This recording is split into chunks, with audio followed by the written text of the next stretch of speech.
Hello and welcome, everybody. Let's hang out, let's talk, let's go over some of the stuff that's been going on, which there has been a metric ton of things, not just of late, but pretty much since Trump has re-entered office. But man, all of late, things have been pretty epic. So let's hang out, let's talk about it, let's enjoy a pretty patriotic weekend as we roll really close to America's 250th anniversary, a quarter of a millennia, man. Absolutely freaking epic. It's been going down in epic fashion.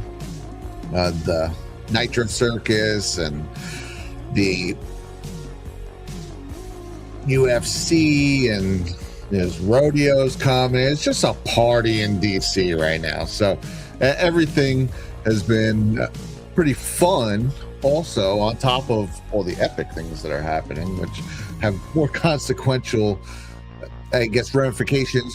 But I think to just look at the other things that are happening right now in Washington is simply fun. Also, kind of would be a mistake, because there is a resurgence of teaching people about America, of teaching people to be patriotic, to love this country again. And that's a big part of it. So, yeah, people are tuning in to see UFC, but then there's a little vignette about the founding fathers, about Paul Revere, about all these little things. And that's been happening everywhere, all over the place. So the White House has been putting out a lot of their own stuff even, but just surrounding these events. It's cool to love the United States again. And that was one of the major things that they kind of stripped away over the last 20, 30 years. And it is kind of opened the gates to the invaders, who then are filling the gaps with, don't like America. Well, what did America do here? That was bad. Or what did America do here? That was bad. And they kind of have pushed a socialist communist agenda through the universities and the media, while also kind of chipping away at the stone, turning people against this beautiful country. And part of that, taking back our culture, is to teach kids to like it, to look at the positive history here. The United States is a bastion of freedom and hope. If you have been watching the World Cup, or even just seeing the residuals, soccer is extremely popular in Europe, right? This is no secret. I grew up playing soccer. I really love soccer. And so I've always been aware. Italy, they call it calcio. And I guess the rest in English speaking Europe, they call it football, which probably makes more sense than our football. But it's soccer. It'll always be soccer no matter what. And it's very popular over there. So naturally, with the World Cup coming to North America, there has been a ton of people traveling and coming to watch the games. And to see the excitement with them, just realizing that what they've been told about this place is completely off. It's seemingly apparent that a lot of places in Europe, I don't know, as they're learning about how awesome USA is, I guess I've been learning about how much they've stripped down Europe, where they've, I guess, prevented them from reaching some of these heights, because there were some girls talking about, from England, no less, which you would think is a completely first world nation, despite all the craziness, especially going on in their cities right now, talking about how, I believe they were in Birmingham, saying how they don't have air conditioning in the summer, and how they were marveled. They'd go into the stores and they're fully air conditioned, or they go into their hotel and it's saying it was actually cold to them. And, it's just little things like that. When I moved here to Alaska, air conditioning here also, well, actually in the stores are air conditioned, but a lot of people don't have air conditioning because it's hot for like 2 months of the year. And I think they just grin and bear it. But I did find one. We ordered one last summer, and I gotta say, Abby now loves air conditioning. I've told her, because when it's 95 degrees out or 90 degrees. I guess here probably gets the tops 90s, but even 80 when it's cool all year round, 80 feels pretty hot even. So it's nice to have a cool place to retreat to, right? But just been seeing these videos. I've been loving it. A lot of the comments seem to have been circulated around how vast and how big it is. One guy was saying how he goes, someone asked me, "Oh, did you see America?" And he goes, "I'll see it, I guess." He goes, "I saw a little bit of America." He goes, "This place is massive," and it is. It's bigger than Europe. So where we just travel to a different state free with no visas or nothing, they have to go through a whole thing. Many times the language is then different. They need a passport. They need all these different things. So that was one thing. And then also, the kindness, the niceness. You're in like a decent neighborhood in America. People are just going to be nice and they're going to be friendly and they're going to talk to you. And there's going to be accommodations everywhere you go. You're going to be getting refills and portions that are too big. It's probably why all the Europeans are so skinny. Where some of us, myself included, are calorically challenged. But it's because the cuisine is amazing here. Especially where I come from in New York and New Jersey. That is like, there is a special keen eye because everyone's there competing. So everyone from around the world is competing for the best whatever. So when you're going to go to restaurants, there are people straight from Italy trying to make the best Italian restaurants. There are Italian Americans trying to compete with them. There's people from every country you can imagine trying to make the best version of what they can. So America is this great experiment. It's a thing of a beauty. It needs to be protected. And a lot of outsiders are finally seeing that. And it is very apparent the way they're acting, that their media paints this place as a dystopian nightmare, which is wild. Probably a lot of that has to do with the Second Amendment and gun rights, I would imagine, because almost all of them are, I guess they're technically not completely disarmed, right? There's always someone who pushes back, but it's like, for the most part, you can't just freely buy your own guns there. And we see now that that's a damn problem. And that's also what keeps us very free. And there's definitely problems that can arise, but those problems are going to find their way anyway. And so when someone is only highlighting them to their populace, be like, look how dangerous this are. Look, another shooting in America.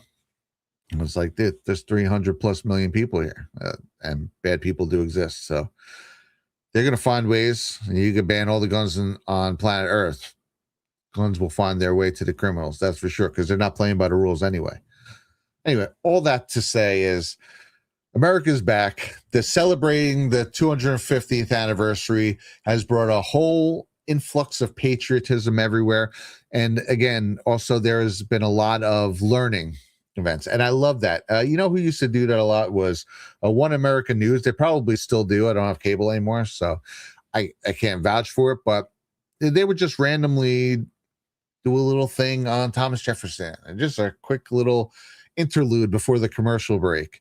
So things like that have been brought now to the mainstream. Again, the White House is releasing a lot of them. Some of the associated events are, I don't know if they're releasing their own or if the White House's administration is providing it to them, but it's out there, and education is the biggest thing. We're going to get to that. Stay tuned for later in the show, where we're going to talk about a major,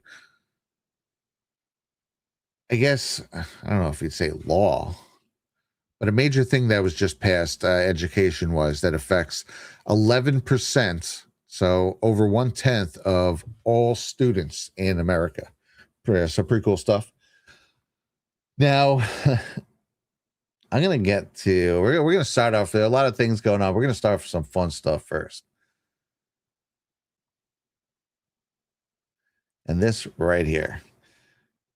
Because man, oh man, the Trump administration has been Q posting like a mother.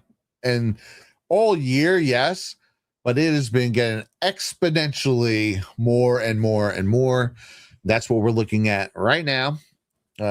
President Trump posted this today. We'll start with today's, and we're going to go back in time to the beginning of the week as well, where here we go. Donald Trump, 20, Barack Obama, 18.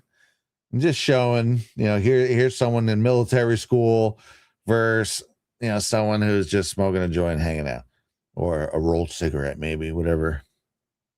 So, where have we seen this before? Oh, possibly in a little something called the Q drops. Okay, so I believe it's every time I change the size of my screen, it reconfigures.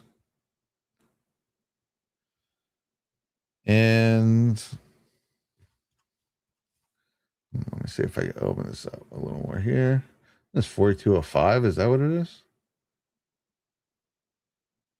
There we go. Boom, 4205. The war is real. He fights for you. Q. So this is from May 11th, 2020. I haven't seen anyone post this picture in a long time. It's a pretty specific picture. And President Trump just posted it today. So we all know what they're trying to say with this sort of stuff here. And again, the war is real. They're telling us it's real, guys. This is the time. They've been saying that in many other ways too, saying, hey, man, locked in. Now is the time, okay? If you watch Star Wars, it's like when Obi-Wan is on Upadan. He's like, if you have warriors, now is the time. Basically, that's what the White House is saying to us right now. Now, I thought this was interesting. And you come up here, 4208, same day. Also says he fights for you. Also, again, showing Trump when he's in his military academy, and has a link to. It's gonna be biblical, guys. Okay, so that is, if you want to look a little beyond it. Trump shared this today. Says the war is real. He fights for you. And you come up here again. He fights for you. It's gonna be biblical. You're going to bring the whole disease temple down on its head. So it's going down. No one needs to tell us. We just watch this administration. At this point, you don't even need the Q drops because it's clearly just going down because it's going down.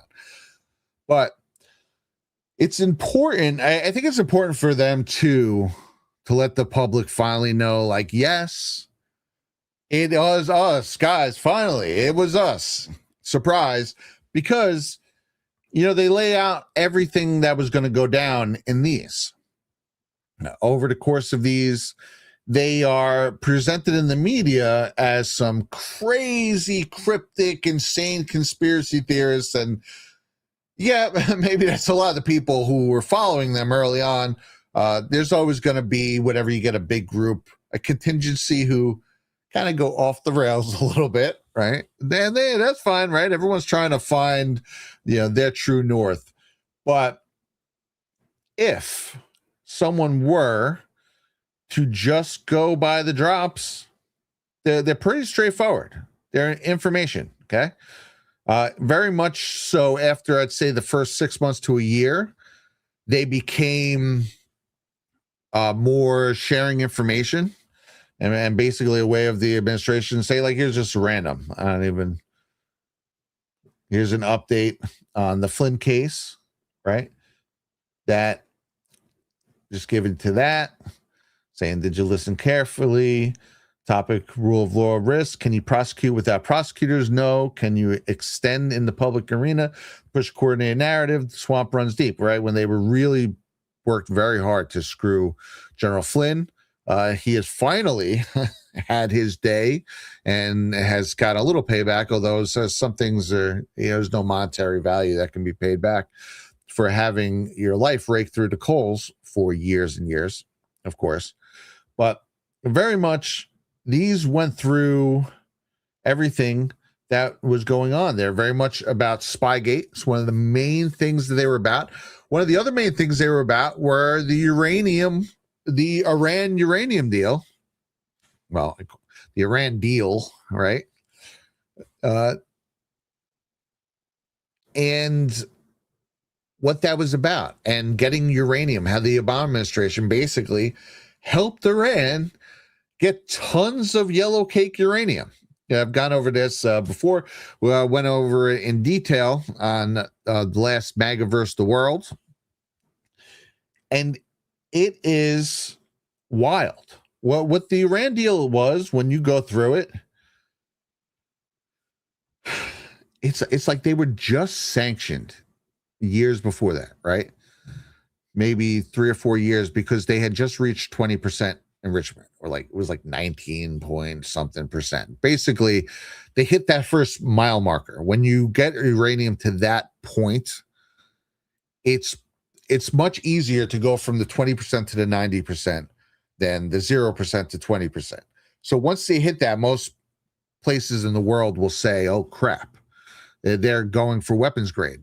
I believe power plants need about 5% enrichment. So once you're over that 5% mark, you're already going for weapons grade. Once you hit the 20% mark, it becomes a reality. And so they did that. It's like 2010, 2011 around. And it started getting internationally sanctioned. Obviously, Iran is pretty open about the fact that they want to bomb the West into the Stone Age, and they're working towards a nuclear weapon.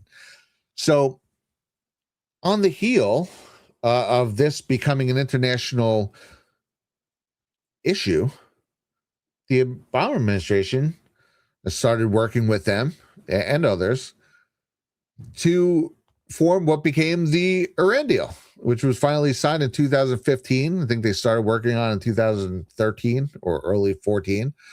And in that deal, it allowed them to continue research and development on better centrifuges, which centrifuges is how they enrich the uranium. So the better the centrifuge, the more you can get closer to that 90% weapons grade enrichment. So they were able to do that. It also allowed them to buy yellow cake uranium from Russia. Okay, you want to talk about Uranium One and Rosatom and freaking the arms and the Uranium One scandal that was happening all around there. Well, this opened them up to buy uranium from Russia, which they bought tons and tons and tons and tons of yellow cake uranium from Russia legally, thanks to the Iran deal. It also allowed them to keep their facilities. It's just a whole thing. Again, I have an extensive breakdown about it on Magaverse the World. I even had a solo clip that I put, but this was a main thing of the Q drops. Now, when they talked about Iran, right? A lot of times it was talked about with North Korea. They were kind of talked hand in hand, like these were the two deep state boogeymen. So I probably assumed a deal would have been reached eventually, the way North Korea did. Yeah, I don't want to say that was easy, but on the surface they made it look easy, right? All of a sudden Kim Jong-un's sister showing up at the Olympics. All of a sudden, then they're talking about deals. The fake news is saying it's not going to go through. The Q drops are saying it'll go through. Don't you worry. And sure enough, they were right. It went through. And these two are smiling and walking into the militarized zone together. And they make this deal. And all of a sudden, North Korea, who we've been hearing is gonna get rocket and nuke us for the longest time, is taken off the boogeyman board. So I think a lot of us assumed that Iran would go down similarly, however the frig you say that word, similar. It's going to be a similar situation. Oh my God, I can't believe I say that word. And they did say afterwards, they said Iran's next. And then Iran just lingered. Iran did wind up becoming much tougher. And even towards the end, they were trying to all of a sudden bait Trump into a war towards the end of 2019. If you remember, Iran shot down a drone of ours, and they were trying to get Trump, to do something. Some executives, he was like, well, how many people would die? And they were like, if you bomb this, and that, upwards of 500, it was like, well, for a drone, man, it's not worth it. Because Trump was trying to negotiate. One thing you got to realize about Trump, he's very careful about the military. That's why another reason why when this happened, I know a lot of thought went into this. Okay. And that's why I trust him. But he's very careful. And he was definitely trying not to do that. And what did he do in, I believe it was January of 2020? They took out Soleimani, the head of the Quds Force, this one of their star general. That was the message. That was him strategically striking and saying, "Hey, get in line. We got to work this out. We got to work this out." So then COVID happened right after that, and long story short, and Biden gets in, and it's all kind of shingad after that, right? So I wouldn't say that I thought it would turn to full scale war. I probably would have guessed not. But we always knew Iran was going to be a thing. Again, it is one of the main things of the Q drops. Here's from 2017, right in the beginning. How did North Korea obtain uranium? How did Iran obtain uranium? And again, this is about 8 months before the meeting with North Korea. So North Korea is still big bad. We're going to nuke you, North Korea. Okay.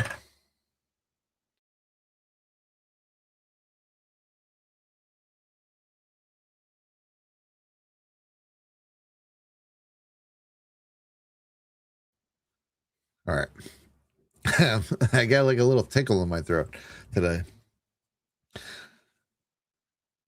So it starts off, how did North Korea obtain uranium? How did Iran obtain uranium? Why did Barack Obama send billions in cash and wire to Iran? Why the cash component? Was the hostage component a cover? Remember that? For what? Could any of the cash component be handed off to other people? How many planes carried cash into Iran? Did they all land in Iran? Did all land in the same location? Why is this relevant? Who controls North Korea? Who really controls North Korea? This was a pretty big red pill, especially to me early on. Like, what do you mean, who really controls North Korea? Don't think of a single person, think of a powerful entity. Why is this important? Why are the wars so important? Who benefits? What does a hostage refer to? Who can be held hostage and controlled by North Korea having miniaturized nuclear weapons? Where's Barack Obama today? Where's Valerie Jarrett today, Alice and Wonderland? Okay, so you can go through these. You can go to QAlerts.app or QAG.news, type in Iran, and read, and you say, oh crap, okay. This is why the Q people were on board when Trump says, listen, all right, we have to go after Iran.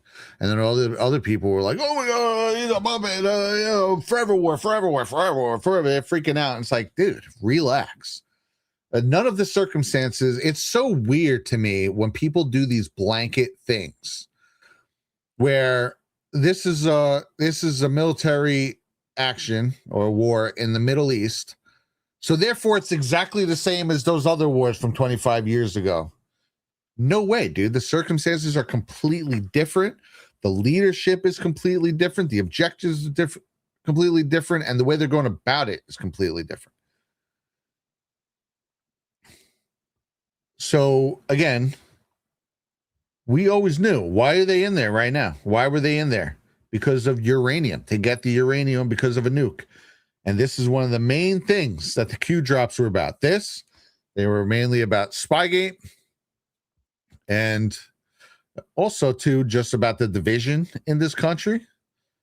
They also, again, are the reason that I got red pilled on the September 11th attacks, because they opened that door for me.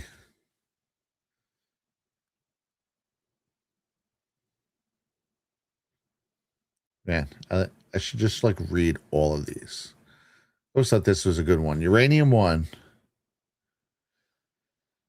CA, which I'm drawing a blanket right now. It's probably something really simple. I used to know all these at the top of my head.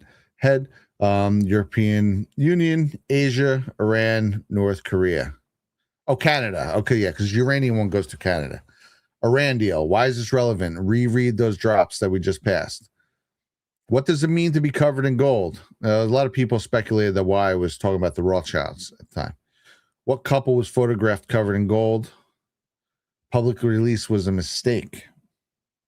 So, Sum of All Fears, again, is about nuclear war.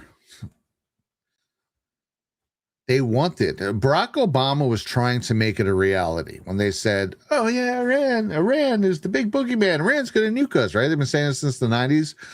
The Obama administration and the people around him, right? Because he's just a proxy stand-in for the real people pulling the strings. They were trying to make that a reality, and they were working towards it. And so you can see right here, again, a lot of times talked in relationship to North Korea. It's probably why I would have guessed they would have made a deal, much like North Korea.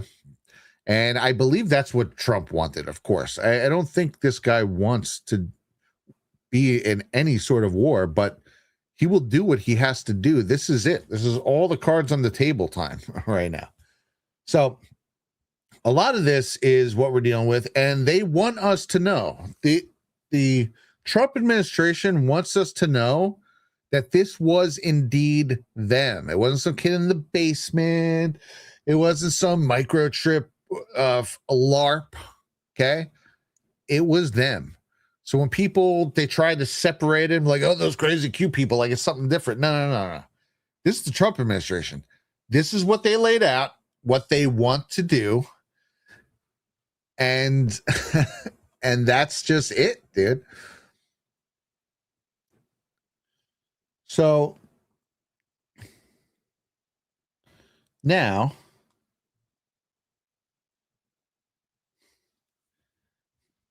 we also have this today. Again, from the White House. Patriots are in control. Okay. Again, this was a very, they either say Patriots in control or Patriots are in control on these drops. This is a reference to the Q drops. Okay. Locked in. They're telling us it's coming. And then comes what happened right before we were going to go camping. I wake up on Monday, and of course I see this. And I'm like, F my life. We're about to be away from any sort of Wi-Fi or anything in the wilderness for the next 2 days. And this is what I got to see right before we're going to leave. Now, it was an amazing trip. We have tons of footage, and we'll probably do a little breakdown on it soon because it's just cool, man. There's nothing like being out in nature. There's nothing like being unable to use these guys, at least to connect to the online world. I definitely highly recommend it from time to time. Although, of course, right as do that, the White House will be Q posting today. Now they know what they're doing. Obviously, they were having some fun with Quantum, and there were some things with Quantum that were signed on that day. He signed 2 executive orders on quantum technology, and they had a ceremony about it, the quantum posting. There was a lot more fun about that. They also, Department of War, CTO, shared this, Quantum Dominance, American Quantum. Okay. Are you enjoying the show? Refill your popcorn. All right. These are all Q sayings. And then the White House says, always trust. So basically they're telling everyone, like, dude, it's going down. It's going down exactly how the Q freaks said it was going to go down. And I hope you locked in because it's going to be freaking fun. Now, this is also, I love that they just made a fake Q drop. This is how QAG, it's a QAG.news, I believe. Yes, QAG.news. So they're literally doing it in the style of these Q drops. So a lot of fun. Honestly, this is like the most fun administration ever. I love that they can. It's like they're doing 2 things simultaneously. 1, they're saving the world, and 2, they're having fun with it. they're making life fun again, right? Everything was just so down and dark for so freaking long, especially during Obama years. Forget about it. And then now you're talking about the America 250 and loving America and kicking ass and just fun things. I have the show on the 4th is going to be the greatest celebration ever. So you could mark that, man. I was saying the other day, I was like, you can bookmark that shit because it's going to be the most fun celebration ever. And it's going to be filled with America. And there's going to be people posting American lore and about the American Revolution and all the wonderful triumphs of the United States of America. We have brought this world forward exponentially just by allowing freedom. True freedom, and we're trying to get as close back to what they real freedom would be as possible. But even like in our unfree state, we're still freer than freaking the whole rest of the world. And bringing that back and having ingenuity and being a first world, really resource-laden place with brilliant minds, that propels the world into the space age. Okay. And also, they're doing a whole bunch of cool stuff with space right now. It's just a lot of ingenuity and fun and everything coming back to the world. And this is what it needed, dude. It needed this sort of totally, I don't know if you call it like a reset necessarily, but it is a return to normalcy, a reset to normalcy, maybe you could say. And it is freaking awesome. So yeah, so that happened right before we went to go camping. I was looking. I know this is like kind of like the precursor. This is the Department of Commerce had a letters of intent with 9 companies for $2 billion to accelerate U.S. leadership in quantum computing. And this is the CHIPS Research and Development Office initiatives, and this will support and accelerate critical research.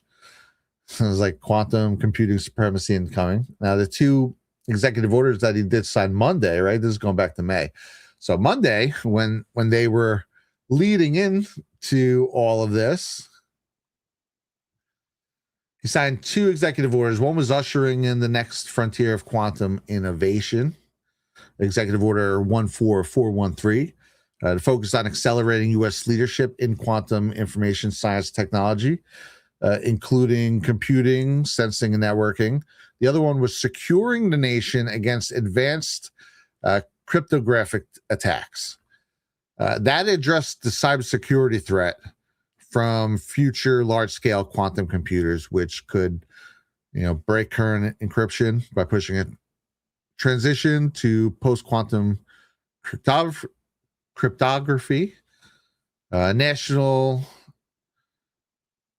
is going to be a national effort to build a powerful quantum computer. Basically, this is next up in the world of computing and the technological race. This is next up. All of these races for AI and all these things, they have major consequences because whatever country gets the next thing solidified, it propels them to the top of the chain, and we want to remain the top of the chain. That's how it allows us to keep our freedom.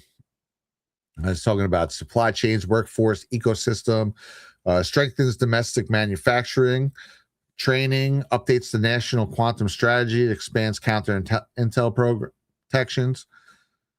It also builds on a 2018 National Quantum Initiative, also signed by Trump in his first term. It aims to drive economic growth, higher paying jobs, breakthroughs in manufacturing, energy. So this was pretty cool.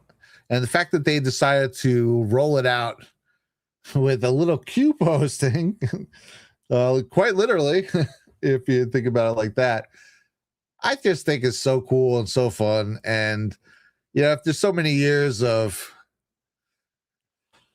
I didn't want, to me, I feel like I independently to myself anyway, proved that it was coming from the Trump administration many years ago. And obviously, many other people have proved that. There was more than enough proofs, especially early on. So it's not necessarily a surprise, but it's just nice because I remember back in those days, there'd be so many people would be like, why doesn't he just come out and say it? Why does he just start talking like this or talking like that? And, you know, well, he is now. So where are those people now? Those people are already probably black-pilled and off the trail. And everyone, we live in a McDonald's right now society.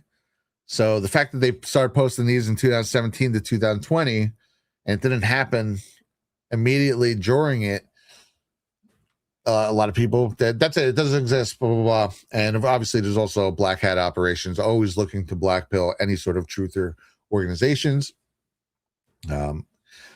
That's just, I saw that when I first got into this. I remember you join a lot of truther groups, right? I'm taking things that I thought I understood the world, and I understood some things. But a lot of the Q drops, just in by talking about what was going on and kind of giving you research leads, how I looked at them very much in the beginning. They led you down paths that showed you real information that you probably wouldn't fall on accidentally if you weren't given a little help on where to look. That indefinitely filled all the gaps, showed you who was doing what, pretty much, who's running the world, how it's being done, why they're doing it. So talked a lot about the child trafficking and what's going on in that. And there's another Q post just in itself, what the FBI has been doing, especially this second term, very much in the first term, but they have been going crazy. That's another thing we talk a lot about on MAGA versus the World, which, by the way, my wife and I do on Tuesdays at 7 p.m. Eastern, every Tuesday, right here. And there have been like Operation Enduring Freedom. There's been several operations, hundreds of arrests, freaking thousands of children saved. In fact, there's probably in the thousands of arrests at this point. And that's what we want. We got to break out these systems. It's obviously a lot of us, I think Obama has exponentially hurt this world, this country, and I think that's what his task was. And of course, it's more the people pulling the strings, but him and his administration did a ton of damage, right? So yeah, I think Obama needs to stand trial. I really do. And maybe he'll get off, maybe he won't. Who knows? But I think he at very least needs to go stand probably a military tribunal with very specific things. However, at the end of the day, a lot of these people are just representatives of a system, right? And you could jail their representatives to the cows go home. If you're not breaking the system down, it's just going to keep respawning the new figurehead, the new young up and coming Democrat with a plastic smile and a smooth tongue, right? What do they call it? A silver tongue. I believe that's what J.R.R. Tolkien said of Saruman the White in Lord of the Rings. I don't know if they say it in the movies, but in the book, it's that he was a silver tongue. He can lull you into anything just by the sound of his voice. So Obama definitely would do that. That guy can sell shit to a toilet bowl. You know what I mean? Yeah, he's a very smooth talker. That's what they're going for. But at the end of the day, if you look at the machine, right, just think of it as a spawn point in, say, a video game. Here's your spawn point. Yeah, it's spawning heavy hitters like Obama and Hillary and different people, right? Go through his administration. But unless you dismantle the system, you're just going to get temporary retributions that make you feel good about it, but you're not going to really be affected too much change. What President Trump has been doing is dismantling the systems. That's everything. It is everything. to be honest, as much as I want a lot of these people to go to jail, it won't even matter after this. Their whole system will be destroyed and their reputation destroyed. But nevertheless, pretty sure that is coming down the pike anyway. But I'm just saying, like, worst case scenario, dismantling the system is everything. He's been doing it. There's a whole bunch of things. I mean, even just down to the little things, right? There's some it's covered a few months ago where, you know, the EPA has wreaked a lot of havoc on our farmers and, you know, even just regular citizens over the years. But if you even focus on the farmers, they'd put these things on the machines where if it's all of a sudden its emissions are a little bit one way, the machine would go into a low. It would just downgrade the power automatically because of these sensors, and it was pretty much enough to maybe finish whatever row they're on and get their tractor back home, and then it would shut down. So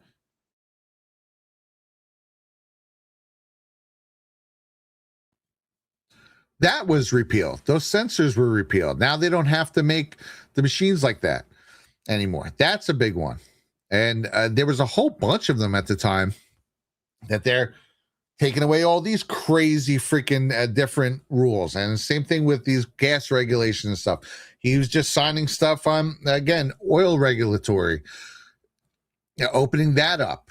Here in Alaska, since I moved here 3 years ago, and I always heard about that, you know, there's a huge logging community here. I'm in the island south of Juneau, where it's called the Tongass rainforest, and you know there was big logging industry here. Everything, dude, the trees grow like weeds here. You could log this a billion times over, and then come back in 20 years, and every forest would be regrown. It's wild.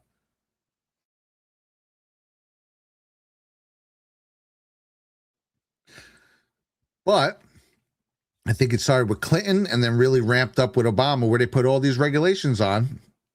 But I think even mostly Clinton's day, where they killed the logging industry and they killed all these different things up here. Well, I'm here, and every day now I see a logging truck go by with massive old growth trees that are like this big around. I can't even quantify it, but these massive trees. And the logging has clearly opened up in some spots, but they've allowed it to open up totally. And clearly some people are now starting to take them up on it. So there's another industry that's starting to revitalize communities. So there's a whole bunch of stuff like that, like all these stifling regulations and all these little things.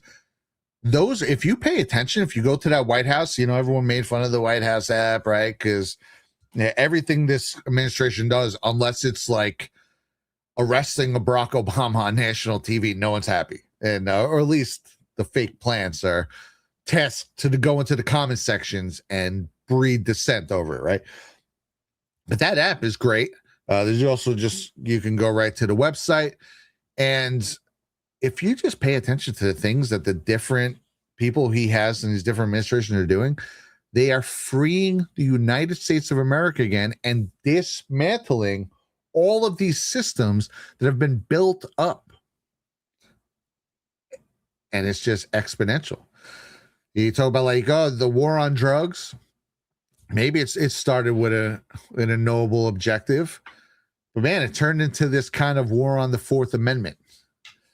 And that just turned into this really kind of screwed up thing. But here we are, President Trump's waging a real war on drugs. To this day, they're still blowing narco-terrorist boats out of the water. But so much stuff has happened, no one even knows that's still going on. Now, I have an ongoing montage that I don't even know when to release it, because it's just, at some point, I just got to cut it off and be like, all right, here are the last 200 narco-terrorist boats to get blown out of water. And again, also part of that was what went on with Venezuela. Okay. They arrested Maduro. All of a sudden, Venezuela wants to talk and be nice with us. And all of a sudden, there's way less drugs coming over the border or through the waterways. That's for sure. It's certainly not. The border's closed down in general. There's no illegal immigrants coming over the border. That's being fixed. The wall there's a lot of wall up, and they're continuing with the rest of it.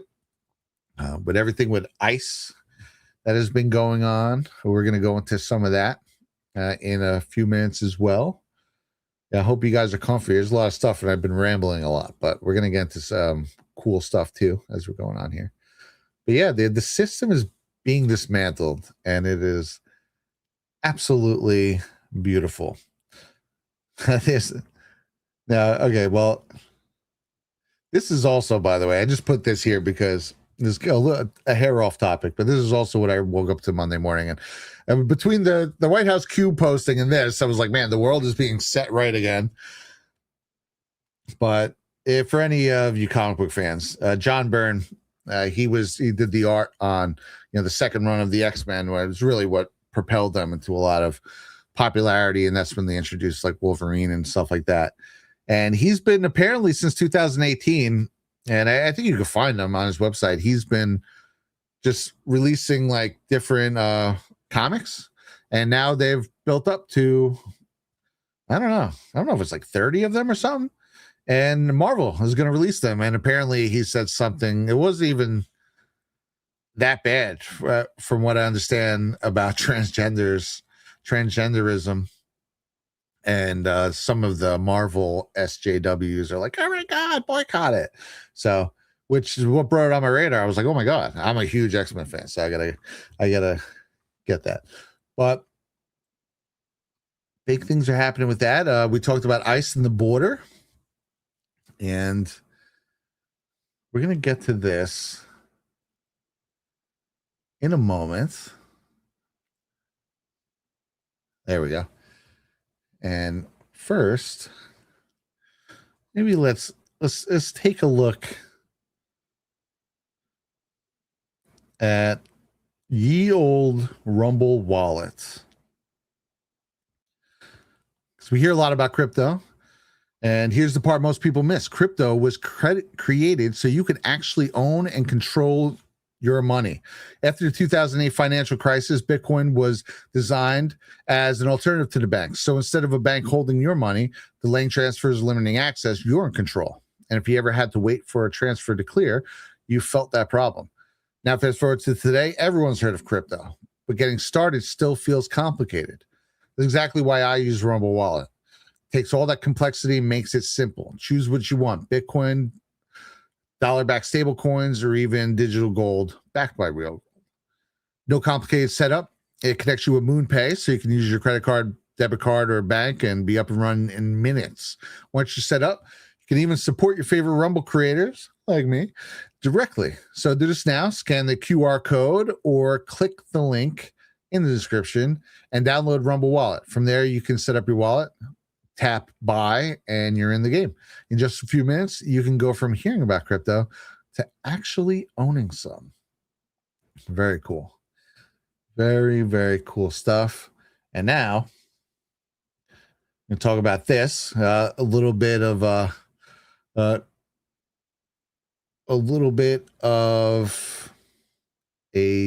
upgrade, or not upgrade, I guess, but update for ICE.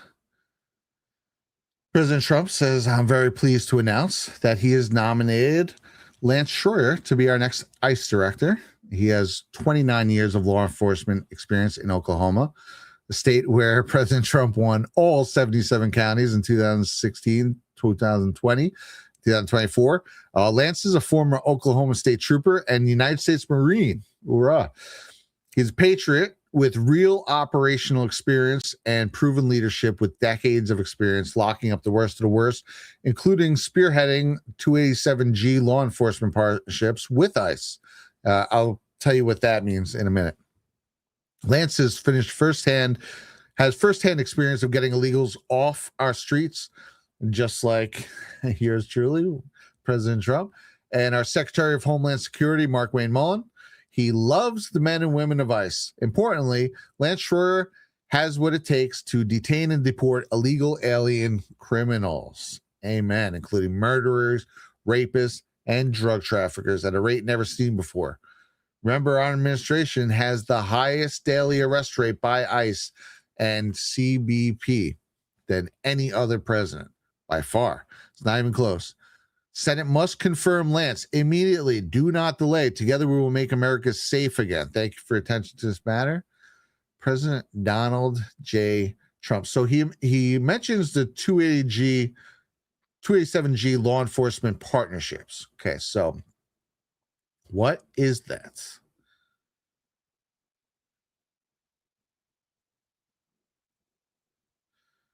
Okay, so the 287G is a program that allows the Department of Homeland Security to enter into formal written agreements, or MOAs, with state and local law enforcement agencies that deputize selected state and local law enforcement officers to perform certain functions of federal immigration agents. So they form partnerships where then they can actually deputize some of these local law enforcement to essentially act under the laws and freedom of an ICE agent to help with deportation. So this guy was big with that. There, as of June 30th of last year, U.S. Immigration and Customs Enforcement has signed 287G agreements with 737 state or local law enforcement agencies across 40 states. These MOAs are negotiated between DHS and local authorities and include delegation of authority, again, to some state and local officers, deputized local law enforcement officers, we're just saying, and required to abide by federal civil rights laws and regulations. In general, deputized officers are authorized to interview individuals to ascertain their immigration status, check DHS databases for information on individuals, huge, issue immigration detainers to hold individuals until ICE takes custody, enter data into ICE's databases and case management system, issue a notice to appear, NTA, which is the official charging document that begins the removal process. They're authorized to make recommendations for voluntary departure in place of formal removal proceedings, make recommendations for detention and immigration bond, and transfer non-citizens into ICE custody. After a 287G agreement expires, DHS is not legally obligated to renew it. However, not all 287G agreements include a specific expiration date. Once a 287G agreement is entered into, it may be terminated at either time by either party. So, pretty big deal, guys. Now, obviously, this comes on the heels of Todd Lyons. He has resigned, although he did a great job. That was President Trump's top immigration and customs enforcement official. And yeah, he said he was going to leave by May 31st. And now we know who his replacement is. And it's Oklahoma trooper Lance Schroyer, going to be ICE director. Well, yeah, if he is accepted, obviously, which I assume he will be. And again, he was spearheading 287G law enforcement partnerships with ICE. He was a major at the Oklahoma Department of Public Safety over the Emergency Services Unit. He specializes in interagency collaboration. This is going to be big, I think. Okay. Complex tactical planning and constitutional safeguards and policy implementation, according to the Department of Homeland Security. Mullen and Mr. Trump, fucking CBS. President Trump. Mullen and President Trump on Saturday urged Congress to quickly confirm Schroyer's appointment. It's coming straight from the operational field where he ran large-scale operations and worked alongside state and federal partners to remove illegal aliens from Oklahoma under 287G program. Mullen said in a social media post, President Trump made a great pick And I'm confident Lance's strong leadership and firsthand experience will empower the men and women of ICE to deport criminal illegal aliens, secure the homeland, and protect American people. So this is pretty cool. And believe May, speaking of which, is let's see.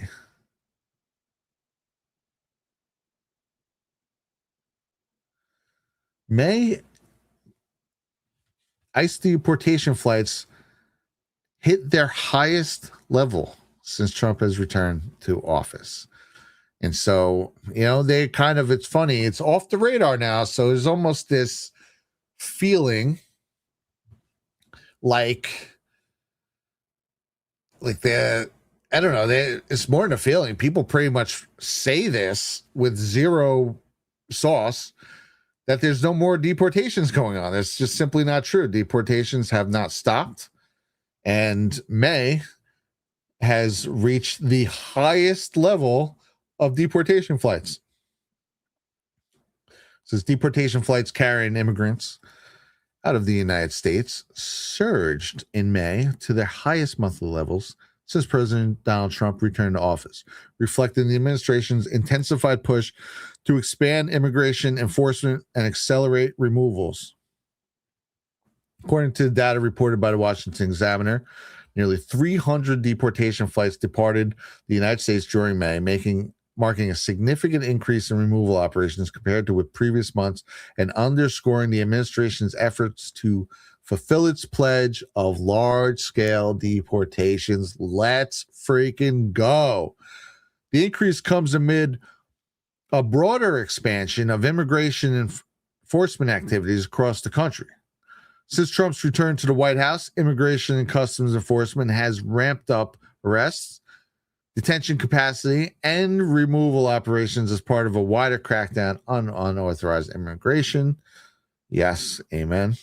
We're definitely all over that. The administration has repeatedly argued that stronger enforcement is necessary to secure the border and remove individuals who lack legal authorization to remain in the country. Yeah, so it says ICE has deported more than 442,000 individuals during the fiscal year 2025. But see, this is like ICE went in and arrested you, and that's like violent criminals a lot too, that they were really focusing on, the gangs and stuff of that nature. On top of that, there's been a lot of self-deportations, and no one's coming over the border. Grand total, there's been roughly, and there are obviously people who try to undercut this and have lower estimates, but the general number is about 3 million illegals are now out of the country. And again, the border's shut down. Almost no one is coming over that border. So this isn't like the typical where they're kind of leaving, but then there's hordes of people coming over. No way. All out. So this is, the numbers only going in one direction.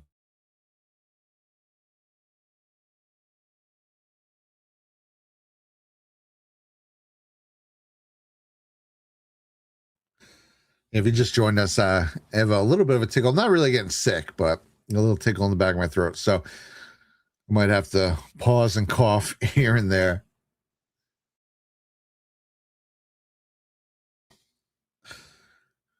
I'll take a second here and look at chat. See what's going on with everybody. I see my lovely wife, the wonderful Blue Eyes, is in chat. Good to see you, darling. DPage1776 says, listen on 2X to catch up. Right on. I do that all the time when I'm behind on a podcast. Knock my socks off says, wonder if he and Homan already got together and Homan made recommendation and Donald Trump. Oh, could be very likely. I absolutely love Tom Homan, by the way. I have a cool, you know what? I was just about to get to this, but since you said that, we should play this right here. This is Tom Homan has given kind of an impassioned plea defending President Trump's agenda here. Let me let's throw this up here because again, this guy is a freaking rock star. But the death threats aren't going to stop me. But I'm lucky. I have a security detail. The men and women of ICE don't, and I know the threats they're dealing with. Not only are they being doxxed, their spouses are being doxxed, their children are being doxxed. It's amazing what's going on right now. I just can't believe it. The hate for these men and women. But the men and women of ICE are just like you. Their moms and dads, their sons and daughters, their brothers and sisters who strap a gun to their hip every day, put a Kevlar vest on to go arrest the worst of the worst in this nation. And they're getting attacked by members of Congress who want to call them the Gestapo and the secret police. Well, I'll tell you what, they're enforcing the law that you wrote. So if they're a racist for enforcing that, what's that make you? You wrote the law.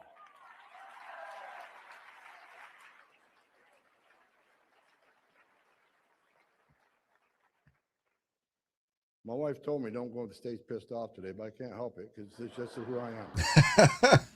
Look, I take this personal. I take it personal because what President Trump is doing is saving lives. I've stood in the back of a tractor trailer with 19 dead people at my feet, including a 5-year-old boy that they all baked to death. I got to that crime scene. They're all in their underwear trying to get some relief from the 170-degree heat in the back of a steel truck with no air. Think of the way these people died. I've gotten on my knees to talk to little girls as young as 9 that were raped multiple times by members of a cartel. Good Lord. And when you get on your knees, you talk to a little girl that everything innocent and pure and has been ripped from her. That's what happens when you have an unsecured border. Well, guess what? There's no little 9-year-old girl right now that anybody's getting on their knees and talking to because President Trump has closed the border down. Do you see Tom Homan's face when he's saying that? This is the type of guy who, if he could find those people, he'd rip their effing arms out of their sockets, beat them to death with it. Like, these are people who really care about this stuff. That's what I think President Trump's biggest skill is putting the right people for the job. Not everyone is going to make it to the finish line. Not everyone's going to be there from beginning to end. But they're all impassioned. And they are all here to do it. In fact, Tom Homan was someone who was saying all this stuff beforehand. That's why President Trump put him there. He said, hey, all right, bro, let's do it. And he's letting them roll with it. You guys want to help President Trump, we'll let you do it. You have to be down with the plan. And, as we we're talking before, the plan was laid out to us right friggin' here. Okay. There is, they say, oh, there's 5,000 of them. Dude, you could read them. You could read freaking each one in 5 seconds. So people need to go and look at these things. You want to know what's going on, right? Panic in DC right now. FISA-gate, guardians of pedophiles. There are so many child trafficking arrests going on since Trump got in. It's insane. In fact, maybe in a little bit, I'll go pull up some of those. Like I said, I know one of them is Operation Enduring Freedom. I have a whole list of them where it's just these massive scale things. Panic in DC, we see it right now. Everyone, there are all the swamp rats have been panicking indefinitely. FISA-gate, we know now Comey is back under indictment. Obama's sweating, Hillary's sweating. There's a reckoning coming. So we know the plan. We've been told the plan, and now we're watching it and trying to help as much as we can.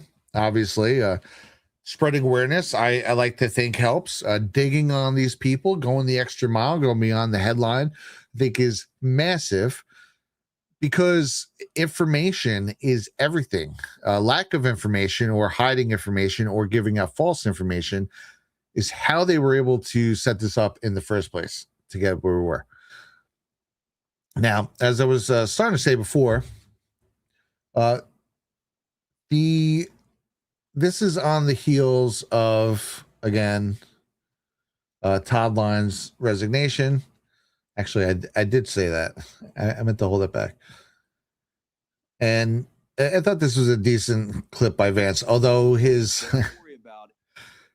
use of the word "some" is obviously, a lot of people haven't liked that. I think they're hedging their bets, right? You know, obviously you get in, you want to do everything, and then you start realizing, okay, realistically, what can we do? Let's get freaking as many as humanly possible. And I think that's why they focused on the worst of the worst to begin with, while they're letting everyone else self-deport. But again, the number is about 3 million at this point, but I thought this was good. What I worry about is when people say you can't ever do immigration enforcement if it produces a bad video clip, what they're really saying is you can't ever actually do immigration enforcement.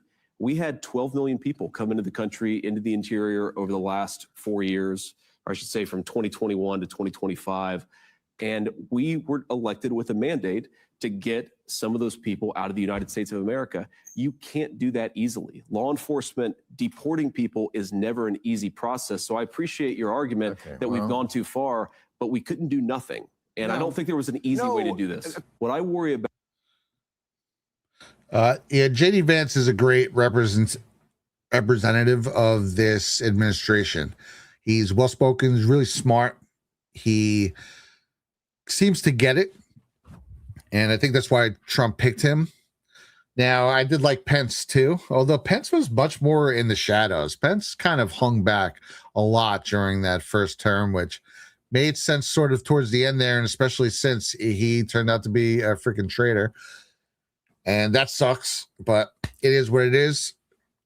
I don't think that'll happen with Vance. Now, obviously, in the way back, he had spoken out a little against Trump, but then he pretty much did say, and this was before he was in the running, he had said long before that he was wrong, that he bought the hype, and a lot of people did. There's probably people in this chat right now who thought they hated Trump until they realized what was going on. So when you listen to him break stuff down, he's fast, he's sharp, and he gets it. So I really like him being there.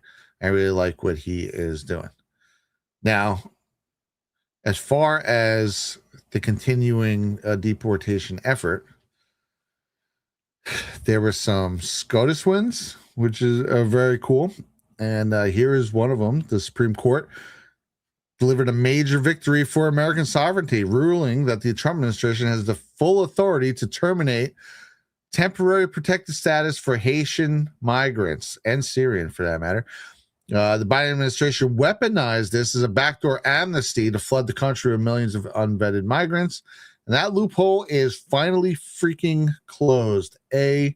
This is the latest decisive win in his relentless effort to end the border invasion and put American citizens first. Here's 60 key actions the Trump administration has taken as part of its historic America First border agenda. Let's look at some of these. The Supreme Court affirmed the Trump administration's authority to remove green card holders who threaten American communities. That's pretty cool right there.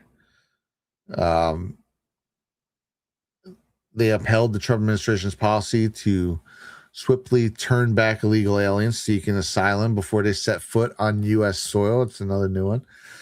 Excellent. They affirmed the Trump administration's full discretion over TPS designations terminations. They allowed the Trump administration's safe third country deportation program to continue. Amen. Federal appeals court affirmed the Trump administration's expedited removal policy, accelerating deportations of illegal aliens. Yep. The Trump administration reformed the citizenship test to better assess aliens' understandings of American history, government, and values, and better ensure aliens meet eligibility requirements. Now, this one is cool. And I got to say, to get your citizenship is already, I believe was pretty extensive. At least when I was growing up, was my mom would always say, she said, those immigrants, talking about the legal ones, right, who'd come and pass their citizenship test.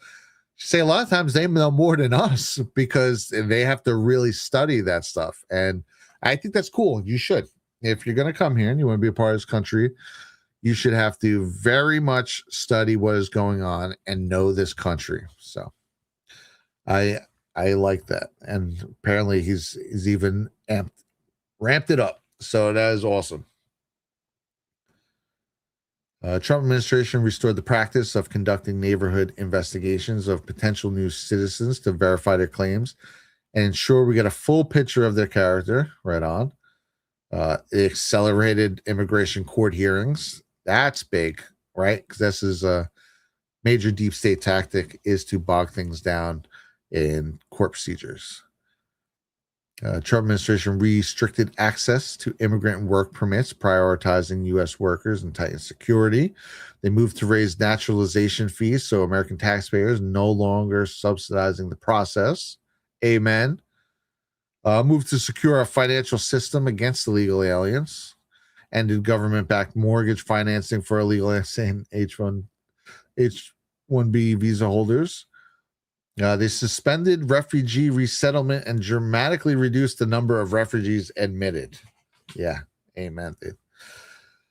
That was the big thing when Trump first got in. He did it so fast that, it's not even really considered much of a thing anymore.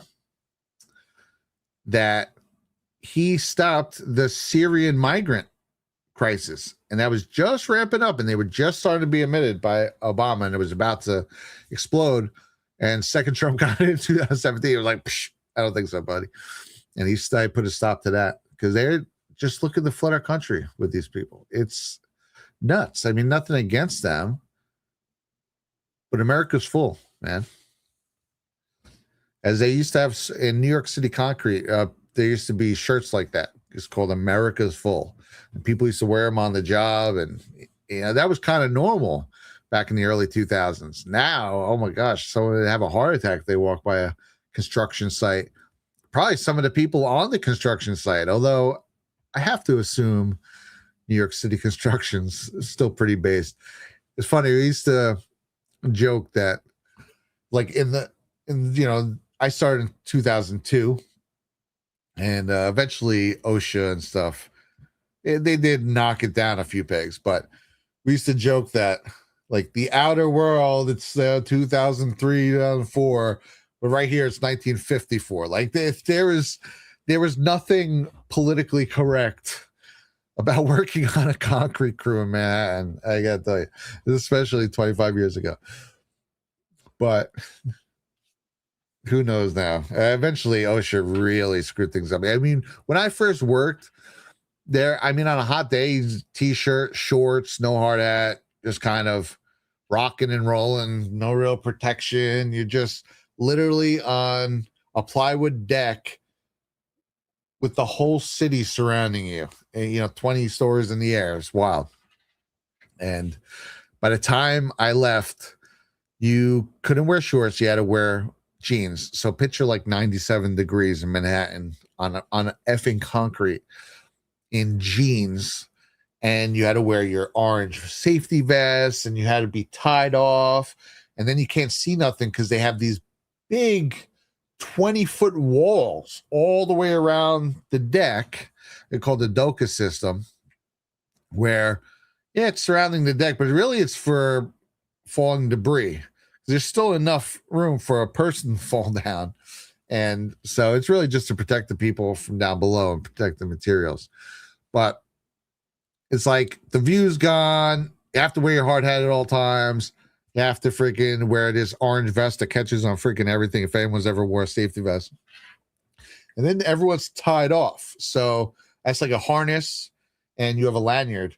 So there's all these things stretched across the deck. I used to trip on them all the time, man. So that's I think they did that on purpose. I think they were trying to ruin union construction to bring in the illegals and start the scab jobs and stuff like that, and undercut that sort of stuff. And Yeah, so I would imagine it's still pretty based there. It's still, the mentality is still endured, though. I don't even know why. I'm trying to look at it. I'm like, which one of these spawned that? And who knows? I don't know. But yeah, we can go on. I'll read some more of these in a second. I do want to say shout out to chat. Shout out over on YouTube. I saw some people with some cool. They have this thing that pops up with this text. Also, American Cat says, "Good to see you again, Brad. Appreciate it. Rock and roll. I'm glad that everyone's here hanging out over on Rumble. Have added up his I guess it says, here's $20 to help fix the leak in your greenhouse. Love you guys. God bless. I put out some shorts. I should really quick before we get back to this. I'll make some sense of that one. Oh yeah, I posted all these explosion montages, by the way. And what I did was I did them in phone side. So whoever's talking, I went through each individual one and centered it. It was took a while, but it's worth it. So now you can, right on your phone, see how many people, this many, right? Because you can only do a 3-minute short on Rumble. I had to break it up into this many shorts, 10 of them, just to get how many people said that there were freaking explosions going off in the towers, aside from the planes and the collapse. But also, that also did this greenhouse up. They say when you're asking for advice, they say, oh, make sure your page is only one thing so everyone knows what they're getting. And I get it, but I don't know. I just can't help myself. I just like to post my life sometimes. These are my pages, and I love all this stuff. Greenhouse update. We're here now. Some of those guys are starting to pop up. These guys are doing real well. Let me turn this around. Okay. So this bed, a lot of these broccolis were not doing great. Or these carrots, or hey, we got one of the lettuce is starting to pop up. Poor lettuce. And they are doing, you're gonna play a little more better. And this bed has been doing good right from the get-go. This is tomatoes and cucumbers. But yesterday, I did not water them. Oh yeah. When I was out shoveling rock, mesh. Right, let's get to the part that matters. Too. We go up pretty rocking. You can see the beds are dry though. Oh, maybe it was this one. Hold on. Update. Okay, well, you guys just watched a greenhouse update for no reason. All right, Here comes the rain. This is what we're talking about, dude. It started pouring while I was in there yesterday. But there is one single leak that I can't fully find. So we take this bad boy up. Yeah, there we go. The only spot in this greenhouse that leaks is right above this table. So I was trying to put this here, but then Abby told me yesterday that this has a little leak in itself, so it doesn't matter. Every time I come in here after a rainstorm anyway, there is a puddle of water. But yeah, the greenhouse has been rocking, so I appreciate that. I added up. And then also Ginger, because says, love you guys, keep rocking. Appreciate that. Also over on Pilled, Foxy Lady and Curious Cat and Sean Joe, all gifting cookies. Cynthia, Blonde BLQ, gifting the can, and Unchained with the can. Sean Joe with several cookies. Appreciate it, brother. And Esther G, before the show even started, gifted a ship. Says, I won't be home to catch live, but I love you twos, Brad and Abby. Looking forward to watching the replay. Well, rock and roll. Hope you're enjoying it. I do have some more real stuff to go through here. Not that that isn't real, but I like that stuff. Honestly, I was telling Abby the other day, we don't have a full-on homestead yet, but we're getting there. We're working on it. And I think that's the most MAGA thing you can do, is just buying a bunch of tools and building yourself a homestead slowly but surely. Now I'm not one of those. I don't know if like I'd ever want to go fully off grid, right? Because it's like, why would I deprive myself of that? There's all these wonderful advancements in the world and communities that work to our benefit, but you should always know how to build everything, how to fix everything, how to survive if you ever needed to, and start building as much of a homestead and as much as your own dependence as possible. And then you could just have the best of all worlds, and then you're not beholden to anything. So obviously I don't know all those things yet, but I've been really trying. I've been trying to learn, trying to listen every time someone talks about something or tells me something or breaks down how to make stuff. We just built a trail bridge, Abby and I, over at the little drainage at the edge of our property. And that was an experience. And, in doing it, I learned a lot. I learned about copper coat, which, man, I don't want to smell copper coat ever again. It's just nasty, but it helps. We live in a rainforest, so you got to do it if you want to. But yeah, so we're working on a lot of stuff like that. So that's cool. And I love that stuff. And I'm going to give random updates, and I have lots of video on things that I haven't posted yet, but maybe in the shorts, maybe that's where I'll post them, is kind of in these shorts. Rumble has very much promoted their shorts program. Sometimes it's weird. Like sometimes they'll get 1,000 views, and then sometimes they'll get 28 views. And I don't know what the rhyme or reason, but teach his own. They're there. I watch a lot of things on my phone, so I do like that sort of avenue. And they also have promoted premium streams. What a lot of people have been doing is just gaming on there, right? And I've been trying to think like, should I do regular streams premium? I know you can do half and half. Like right now, I could change this to premium.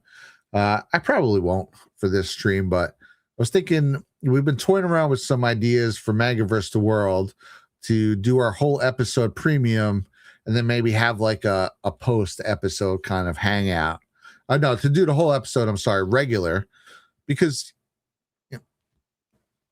like we're saying, the world is being saved right now, right? I don't want to put any of this behind a paywall, but then maybe we could have like a post episode hangout where we talk with everyone about just random things that we're recovering, and maybe we could make that hangout section premium. Anyway, it's a thought. But I also do like the gaming, although it kind of throws off the feel of the channel. I feel a little bit, but anyway, there is that. Back to this. Back to some of these things. These are just this is wild. I like this. Launched an aggressive crackdown on asylum fraud. Dude, the crackdown on fraud in general is awesome. In fact, we should go to that next, I think. Oh, wait, no, actually. Yeah, let's go to the fraud. And then there's a little incident, a 9/11-esque incident that happened that it definitely, you guys know me, I can't help myself. I need to comment, though. So here's something that happened, I believe this was 4 days ago, maybe, where Todd Blanche announced the results of the 2026 National Healthcare Fraud Takedown. 455 people charged. Okay. Hey, everyone talking about arrests? There we go. Charge and connection, man, with a 6.5 billion in alleged fraud. Let's freaking go. And let's hear it straight from the horse's mouth. By the way, Blanche has been killing it. Today, we are here to announce the results of the 2026 National Healthcare Fraud Takedown. This announcement marks the greatest combined federal and state effort in combating healthcare fraud in history. Thanks to the leadership of President Trump and the Vice President and all those folks standing behind me and next to me, we are more united than ever before. This team is working tirelessly to take down fraudsters who steal from taxpayer-funded programs and prey on vulnerable Americans. When we talk about the team that's working on these cases. I want to give some context around that.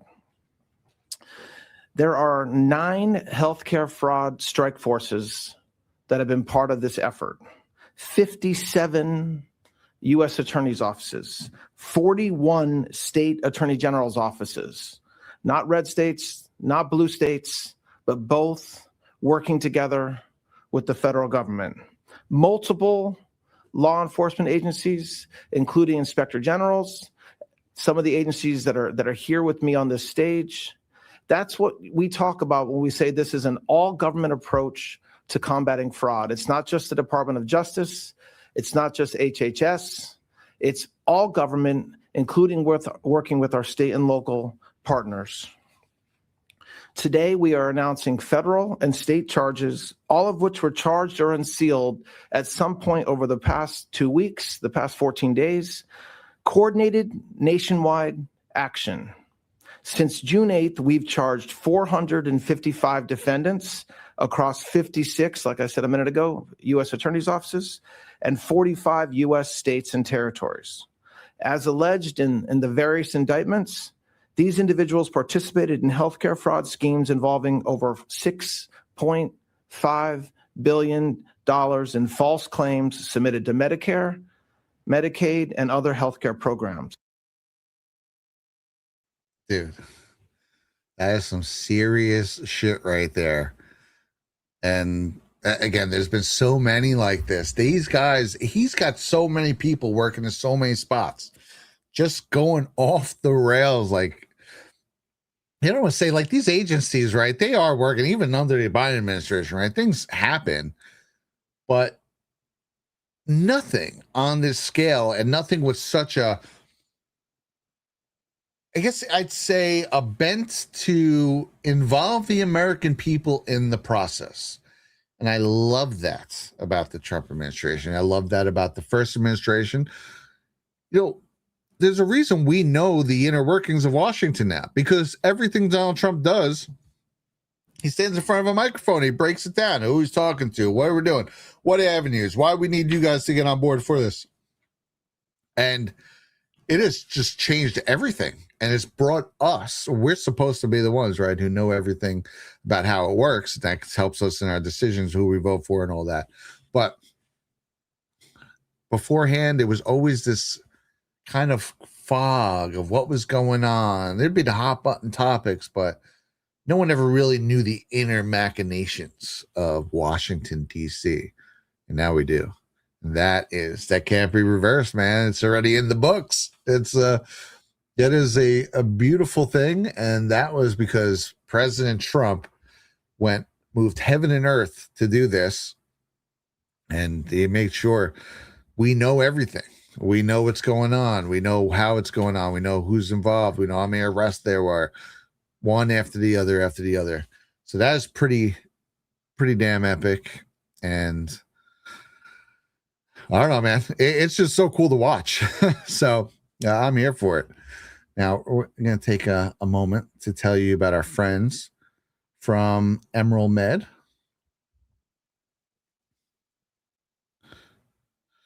And I want to start by sharing a quick story about this family behind Emerald Med, and for supporting Rumble and subsequently my channel.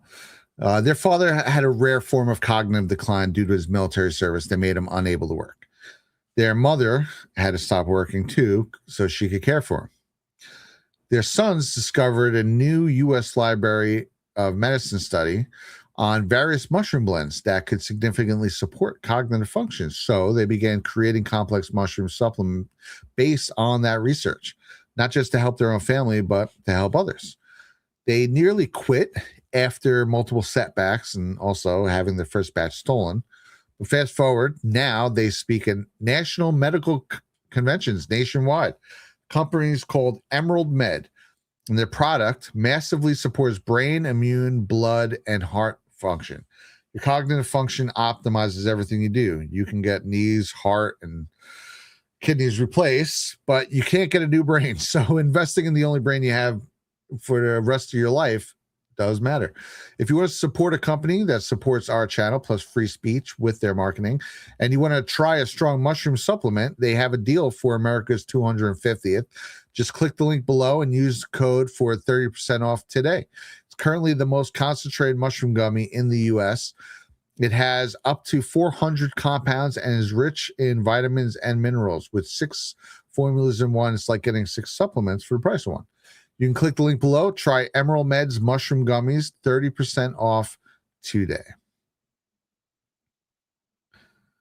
Very cool stuff.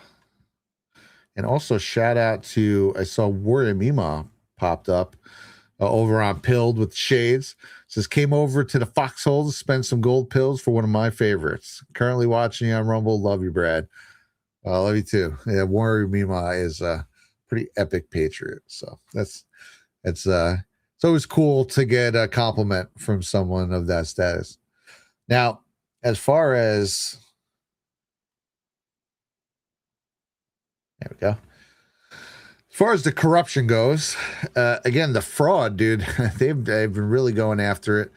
And it did start, not that they weren't going after this already, but man, Nick Shirley's investigation really kicked things into high gear. And sometimes I wonder about things like that, like how much of that was kind of propped up for a reason, right? Obviously, we have people, especially on places like X, who can put their kind of finger on the scale if they want to for certain things. And I think someone wanted that to really explode, and it did.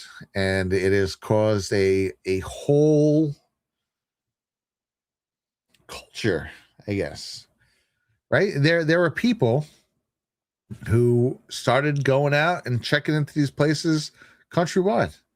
So it bred a culture like that. Obviously, this is an incentive system type deal too, right? And people see what happened to Nick Shirley and said, man, maybe I could get recognized if I could find a couple of these. And that's the sort of culture you want to breed, right? And there are obviously some pretty toxic ones that have been bred in the last 20, 30 years. And that it's kind of hard to watch. But there's also a lot of good ones being bred right now. And this is from Director Patel. Says the FBI continues to make history in bringing to justice alleged fraudsters and criminals running from the American justice system, no matter where they hide, executing 4 different foreign transfers of custody for over $5 billion in collective fraud across 4 different countries in a single day. It's a monumental feat and a credit to this workforce, our Justice Department, the Trump administration's brilliant leadership, and our outstanding foreign partners. So let's take a look at this. This is a write-up by Frank Koplov.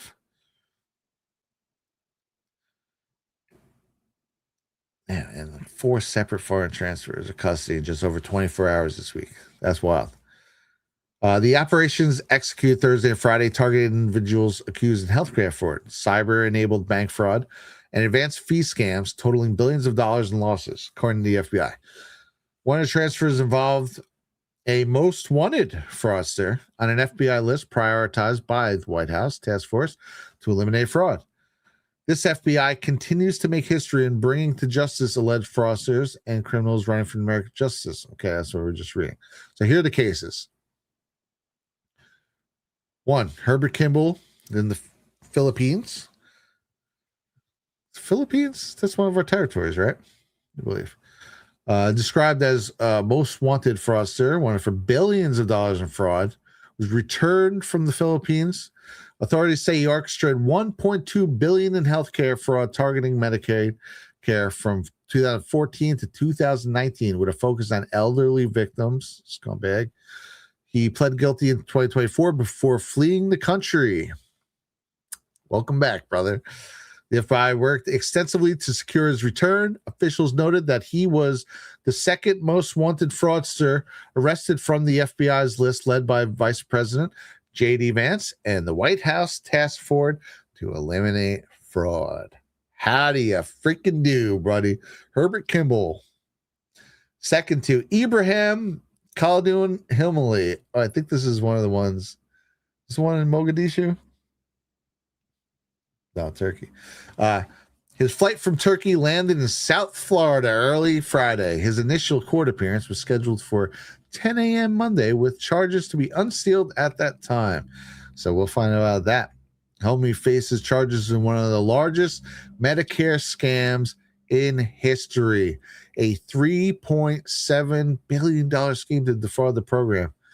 What did he even do with this money? Bro, can I get like $100,000 like get like some congressman? Like, there's so much money gets frauded and thrown around. It's like, I wish they just had a program where they just took $1 billion and made 1,000 random people millionaires. Like, why can't we just get that once a year for a bill with all the money they collect something like $4 trillion a year in taxes, right? Hilmy faces charges in one of the largest Medicare scams in history. Yeah, there we go. Again, $3.7 billion. So he fled the U.S. in May of 2025, was detained by Turkish authorities. The transfer highlights the FBI's commitment to pursuing fugitives abroad, officials say. I like that. I like that, dude. Yeah, you can't leave. So this guy was in Spain, Abdallah Belmili. He was charged in the Western District of New York with conspiracy to commit bank fraud. Transferred from Spanish custody, he is accused of creating and managing illicit online marketplaces, trafficking stolen access device data. Oh, shit. Including bank credit and debit card numbers from 2020 to 2023. Scumbag. Platforms allegedly generated at least $800K in profit and victimized more than 1,600 people across the U.S. and internally. Belmili was arrested in Spain in August of 2025 and ordered removed to the U.S. He was scheduled to arrive via commercial air on June 18th with an initial appearance set for Monday, June 22nd. The case remains sealed. And case 4, Asando Victor Igualo from Nigeria. They found this dude. Igualo, a Nigerian national, identified as the mastermind of an international advance-free fraud network, was ordered removed to the U.S. from Nigeria. He faces charges from a 2020 indictment in the Southern District of Texas on wire fraud, aggravated identity theft, and money laundering tied to a multi-year Nigeria-based criminal organization. Scheme caused more than $7 million in victims' losses across more than 20 countries. Shit, dude. Igualo was arrested in Nigeria and was scheduled to arrive in Texas via commercial air on the 18th. Also, FBI officials credited coordination between FBI field officers in Columbia, Miami, Buffalo, and Houston, along with legal attaches, I guess, and foreign partners, including authorities in the Philippines, Turkey, Spain, and Nigeria. The operations underscore the Trump administration's focus on combating fraud against American taxpayers, particularly in Medicare and financial systems. I mean, these are the things that a lot of people have talked about over the years, right? That a lot of these systems would be a little easier to work, and they wouldn't be so bogged down if it wasn't for fraud and this, and even just on a lower level, just people don't need them applying. So that is cool, man. That is the Fab Four back in America. Yeah, there is a consistent theme going on these days right now. Over on Rumble, D Patriot 1776 says, always great to see you, Brad. New Jersey has a great sleeper candidate going up against Spartacus Booker this November. He's totally American first. Help spread the word. Oh, absolutely. D Patriot is very involved in New Jersey politics. And let me tell you something. Everyone focuses on New York, but there is a lot of corruption in New Jersey. So this is who she shared. Justin Murphy for United States Senate 2026. Now, typically I like to do a little digging, right? I've shared things in the past blindly that maybe I didn't agree with when I looked at them more, but I got to tell you, one, obviously, I know DePatriot 76 wouldn't do that, but also, dude, Cory Booker, I would run my dog against Cory Booker and have faith that he would do a better job in the United States Senate. So Justin Murphy, New Jersey Republican Party. Congratulations, Justin Murphy. Let's take a look at this guy. I'm thrilled to announce the first of 21 town halls. See, that's cool. I like when people go out and meet the people. In fact, I think, I don't know. All right. Maybe you guys help me out, chat, because I go back and forth in my mind like this. Actually, it really annoys the wife. Sometimes I can be back and forth with different topics, but I like to weigh out all sides. So sometimes I don't think there's always a clear cut thing, but I feel like our representatives should, for the most part, be living in the place they represent, and they should have to do public town halls. I don't know, like once a month or something. But then there's the other side where you do want them in Washington all together, working together to figure stuff out. So it's kind of like I go back and forth. I wonder if maybe there could be designated times or month on, month off or what? I mean, I don't know. That would be hard for the representative too, right? Because you have a whole life in one area and you have a whole life in the other. But there has to be more of a connection to our representatives. Like, for instance, my representative, I think since we moved to New Jersey in the late 80s, it's been Frank Pallone. I don't ever hear his name on anything. He's a Democrat, so I assume he's probably just, punches the ticket for whatever the Democratic Party says, which means he sucks. But I don't know. Is he holding town halls in Central Jersey anywhere? Probably not. Has anyone ever talked to this guy? Does he know anything? The guy's been in Washington. He's lived in Washington since I was at very least 6 years old. So what connection does he have to the Jersey Shore? Fucking ungats. Nothing. I mean, how can he know what we want? And it's weird too, because they do this thing where, I grew up in a red area of New Jersey. When you look on the heat maps, for the most part, the Jersey Shore, or when I grew up in West Keensburg, is red.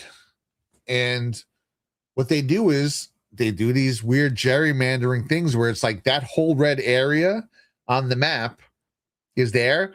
And then they also include this little tail that adds Edison, which is a Democrat, is probably considered a city. I don't know what the threshold is. There's so many people in New Jersey. Probably every town is technically a city, even though it's not. And then that tips the scales just slightly Democrat. Therefore, we always have a Democratic politician. And they do that all over the place in New Jersey. Okay, so DePatriot's saying that Frank Pallone has a great opposition candidate this year too, Hillary Herzog. Oh, I have heard of her.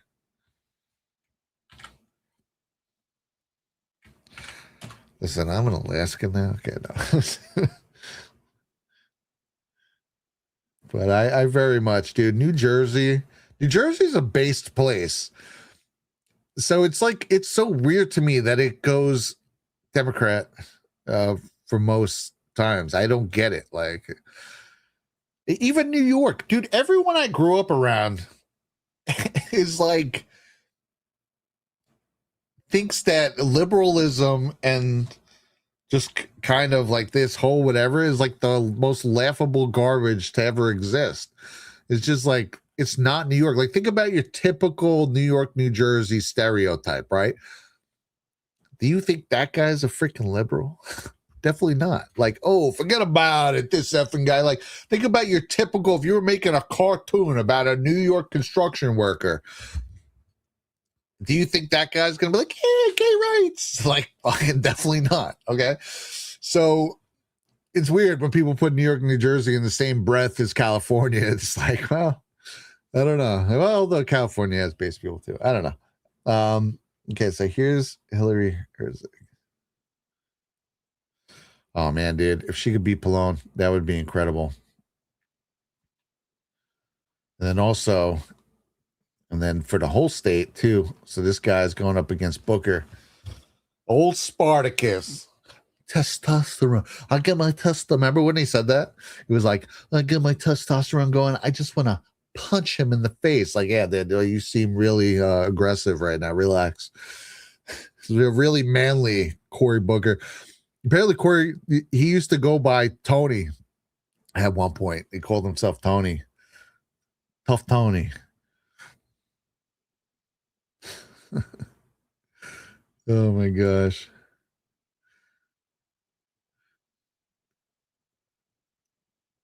G Fontes says they finally caught the Nigerian prince today. Yeah, it's over. Scam's over. So let's see. Yeah, dude, get this guy in. Get in anybody other than Cory Booker for sure. It's funny. This made me think about something else I was going to talk about. I do this all the time where I have like everything in order of what I want to talk to, and then I wind up calling audibles throughout the show, and then I can't remember where I was. But I guess this isn't like something I was going to explicitly go into. I remember now. I was going to say though, just for everyone to keep in mind that the midterms are upcoming, and one, I always encourage everyone to know your candidates. Right, like the Patriots Illustrated, knowing her candidates in New Jersey, and it's always good to know your candidates, know who's running. Ballotpedia, they, I don't know. I've heard people say, "Oh, they're left wing," but I mean, I'm not reading articles by them. You go there and it's pretty much just says this guy's running, that guy's running. There's like totally just information on this website. So I'd go to Ballotpedia. I go there a lot, and you can just see who's running where. But here is something that is often overlooked, and I want to encourage you guys to think about this: are the ballot measures, okay? And I'm going to put this. You guys can save this link. I'll put it in the chats, and then I'll show you why that I think this is a good link thing. So this is the ballot measures lookup tool, and you can go to all your states. You can find your states, right? And it'll show you what ballot measures there. Like I'm in Alaska right now. I'm Alaskan now, guys. I don't want to brag or nothing. It's beautiful Americana state. So here's the list of the Alaska ballot measures. This year, there's citizenship voting requirement initiative. And this would be to amend state to law to provide that only a person who is a citizen of the United States may vote in any election. All right. So it's kind of its own mini version of the Save America Act.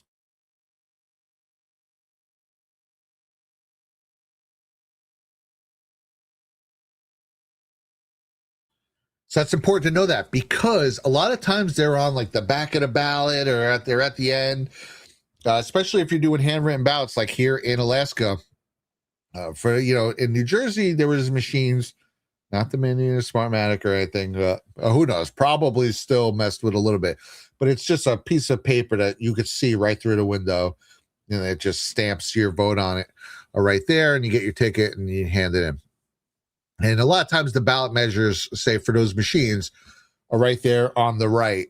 So you don't necessarily miss them as much as you would in Alaska during the 2024 election. I didn't miss it, but I saw how people could, where the ballot measures were, you're going through, you're filling out, and all the way at the end on the reverse side of the ballot, which I'm sure a lot of people don't always turn around, were the ballot measures. So it's good to know yours. And in fact, if you guys want, if anyone wants to put their state in the chat, we can look up a couple. And just just knowing your candidates, like is saying, like she's saying, and also in chat, the Patriot, that's how he won the primary, by going out to speak to the people, getting to know people. Right on. And just being aware, right? Speaking to the people, being aware of what's going on is so huge. So this is a huge one for the people who are in Alaska. If anyone's watching from Alaska, that's a huge one. And also this repeal top 4 ranked choice voting initiative. This is ranked choice voting is a scam, and they can manipulate it to, again, now they've been manipulating it to get Murkowski back in. No one freaking likes Murkowski here, and everyone here is right wing, for the most part. The majority of people here are right wing, and yet she gets in. She beats Chewbacca, allegedly through this thing. Even though Chewbacca beat her in the primary, when it came to the end, she beat Chewbacca.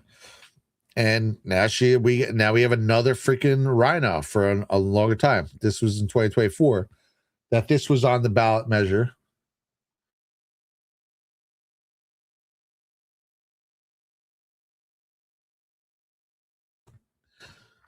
Sorry, my throat's freaking crazy.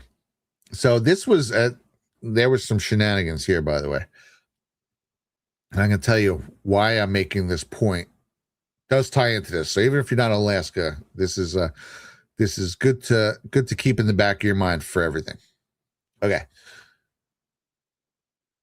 There was the ballot measure. The same ballot measure was here. Repeal the top 4 ranked choice voting. Initially, this won.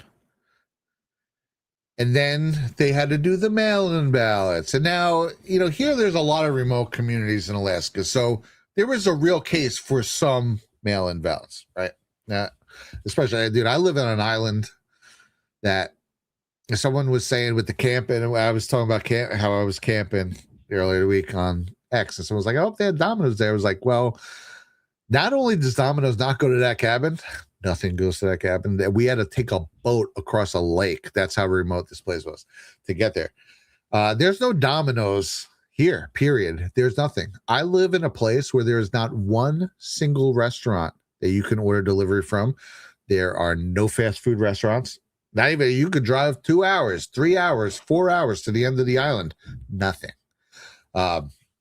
Everything's closed by 6. So I think there's one restaurant an hour away that stays open to 8, but the grocery store is everything. So if you don't have what you want for that night, even on a regular town, you're eating cardboard. So, but anyway, I think that's a good thing. Trust me, I need that. So I actually love it.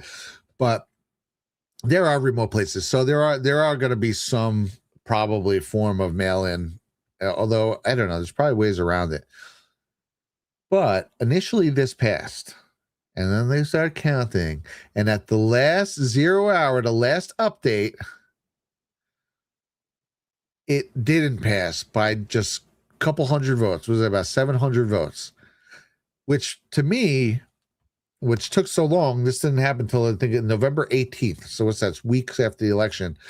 I think they were going through the votes and finding the ones where people missed it and then clicking it for them. That's what I believe happened. I can't prove it, but it was interesting how they just kept picking away at it. All of a sudden, this deep state garbage initiative that was about to get thrown into the ocean got saved for another round. So it's good to know what your ballot measures are, to look for them on the I guess, however you're voting, however it looks at. Frey and the boys saying, could we look up Minnesota? Okay, let's see what the Minnesota ones are.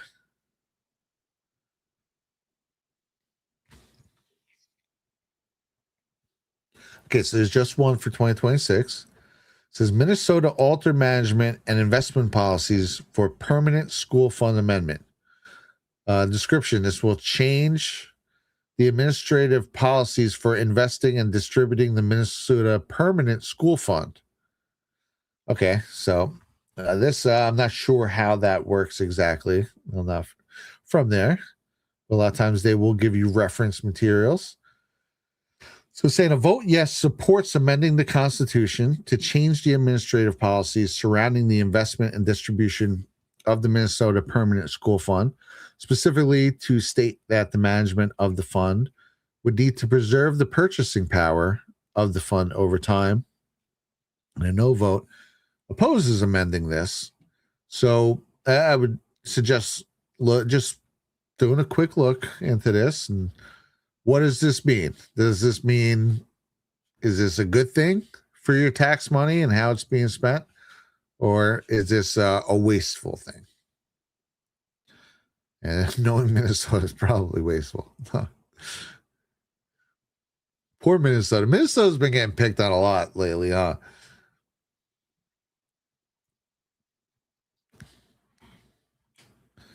Let's see.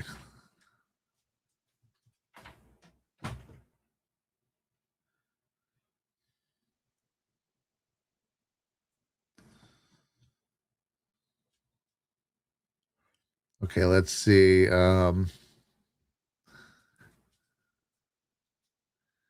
See the VA trying to reduce ratings for veterans. Guess trans operations and abortions have been sucking up the funding. That's what the token mat says. Okay, I'm not sure about that.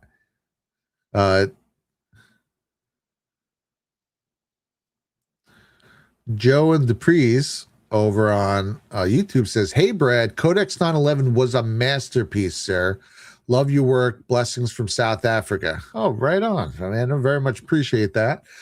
And man, South Africa has been getting a lot of attention. Did you see the other day? They were complaining that the only refugees who came in were white. Like, yeah, they're coming from a country where people are getting targeted, racially targeted, and genocided. But there's a cool dude on X from South Africa who is he's been exclaiming long before the World Cup started, like, "Holy crap, this place is great," and about the United States. But of course, I'm sure there's great places in South Africa still. It just really sucks what they're doing to the farmers, man. That is so crazy. Okay, so SD Rose to South Dakota. Let's take a look at South Dakota's ballot measures. Oh, you got a few here. Okay. Constitutional Amendment 1, public health insurance, condition Medicaid expansion on federal funding remaining at least 90%. Be interesting. Constitutional Amendment J says provide that an individual who's not a citizen of the United States is disqualified from voting in any election. Wait, provide that an individual who's not a citizen of the United States is disqualified from voting in any election or upon any questions submitted to the voters. Hey, there's another one. Okay. So this is a yes. Again, the Alaska one, same thing. So I like that. I like that states are taking the initiative. Obviously, we want to get this with the Save America Act on a national level, but this should be happening everywhere. Right on. If you're not a citizen of the United States, you can't vote, period. This is saying the Established Unclaimed Property Trust Fund. That's an interesting one. That would be one that I would suggest looking into a little bit more. And this guy says initiative and referendum process, ballot measure supermajority requirements, which would require 60% supermajority by voters to approve constitutional amendments. You know, a 60% supermajority isn't huge. I can almost see it a little bit, but again, you know, that'll be up to the great people of South Dakota for sure.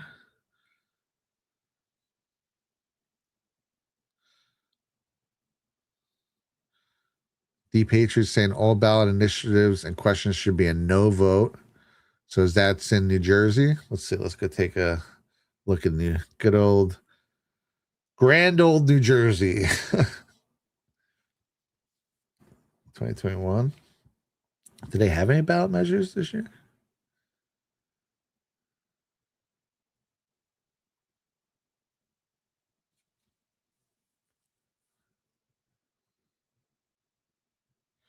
Maybe New Jersey doesn't have any in this election. Interesting. That almost can't be. I know there's ballot measures every single year.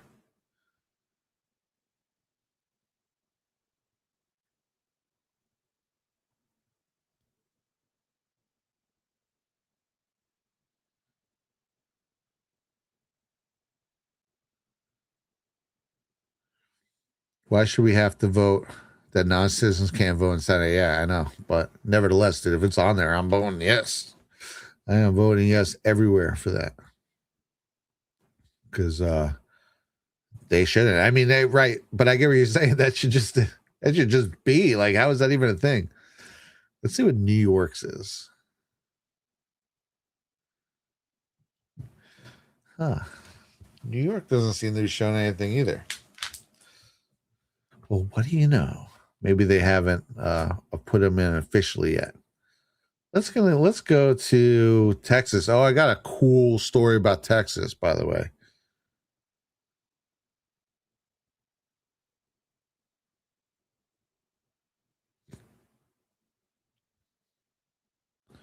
They had a lot in 2025. Good Lord. So maybe they're just, looks like they do them. These are typically the odd years are typically local election type years.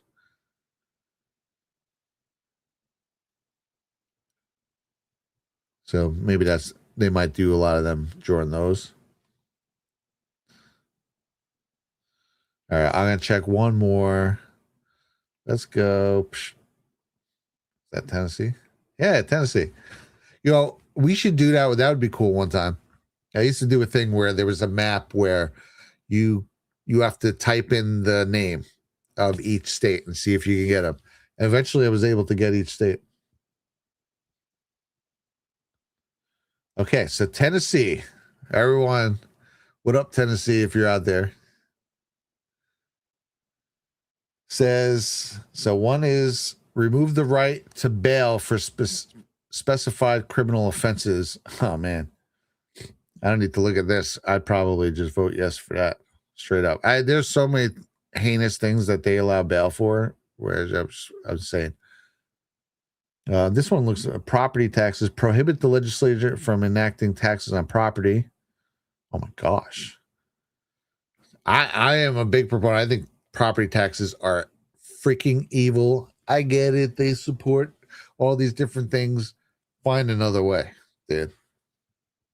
And the third one, crime victims' rights, criminal trials, amend the list of crime victims' rights in the crime victims' rights. Amend the list of crime victims' rights. Okay.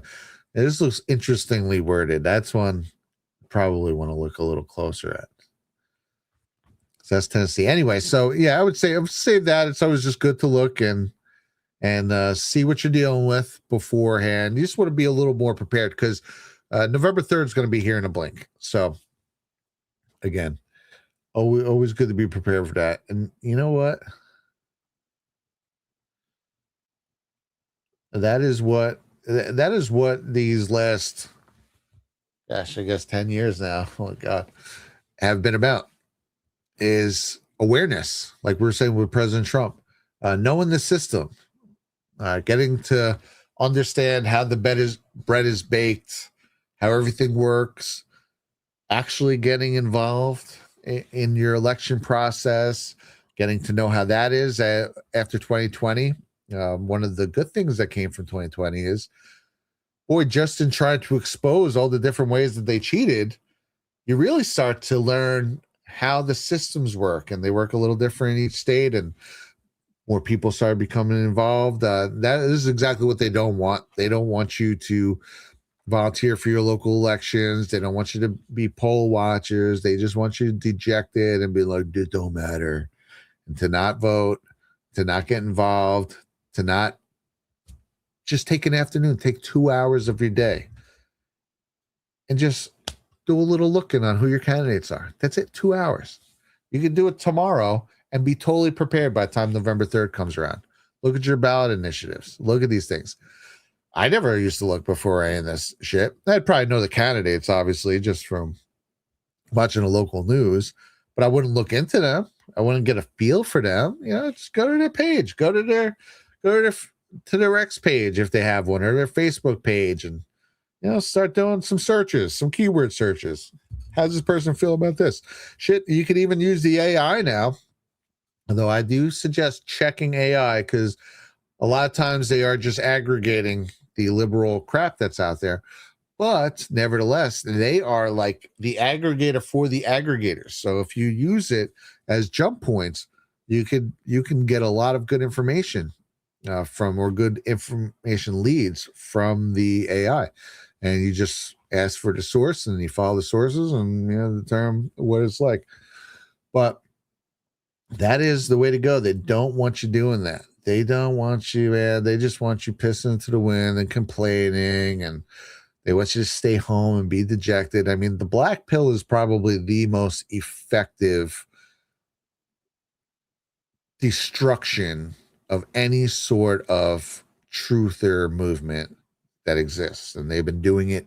They've been doing it since the Kennedy assassination. You'd think we would know by now, but that is what's going on. And I would suggest, always, it can never hurt to just inform yourself. Information, know how the process works, know who you're dealing with, and know what's going on. Now, that being said, we're going to go back to some of the cool stuff that, again, it's been going on behind the scenes in the Trump administration. So you see some of these that were opened up before I put on the night version of Twitter. I was just before the show, I was like, gosh, how long before I convert this? Most of my pages I do this, just helps my eyes. So this is Scott Turner.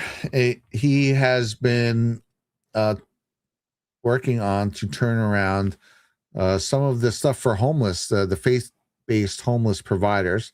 The Biden administration barred them from providing. This is just so crazy. If someone is providing help or I guess, housing for homeless people and trying to tackle the homeless problem, what do you care if they're talking about Christian things? The Catholic Church does a ton of work for the homeless, and I'm sure there's tons of Protestant churches too. The Christian church, is one of the biggest helpers of homelessness and the homeless people. Why would you specifically try to cut them off unless you were just trying to destroy America? Again, everything they do is just so destructive. It's like there's no way you don't have an agenda. So they have now reversed this. They have brought it back to normal, and they're welcome back to the table. They were also doing this, remember, with adoptions. If you were had like outspoken Christian faith, all of a sudden you were having a hard time adopting children. That's another thing the Biden administration were doing. But let's hear Scott break this down.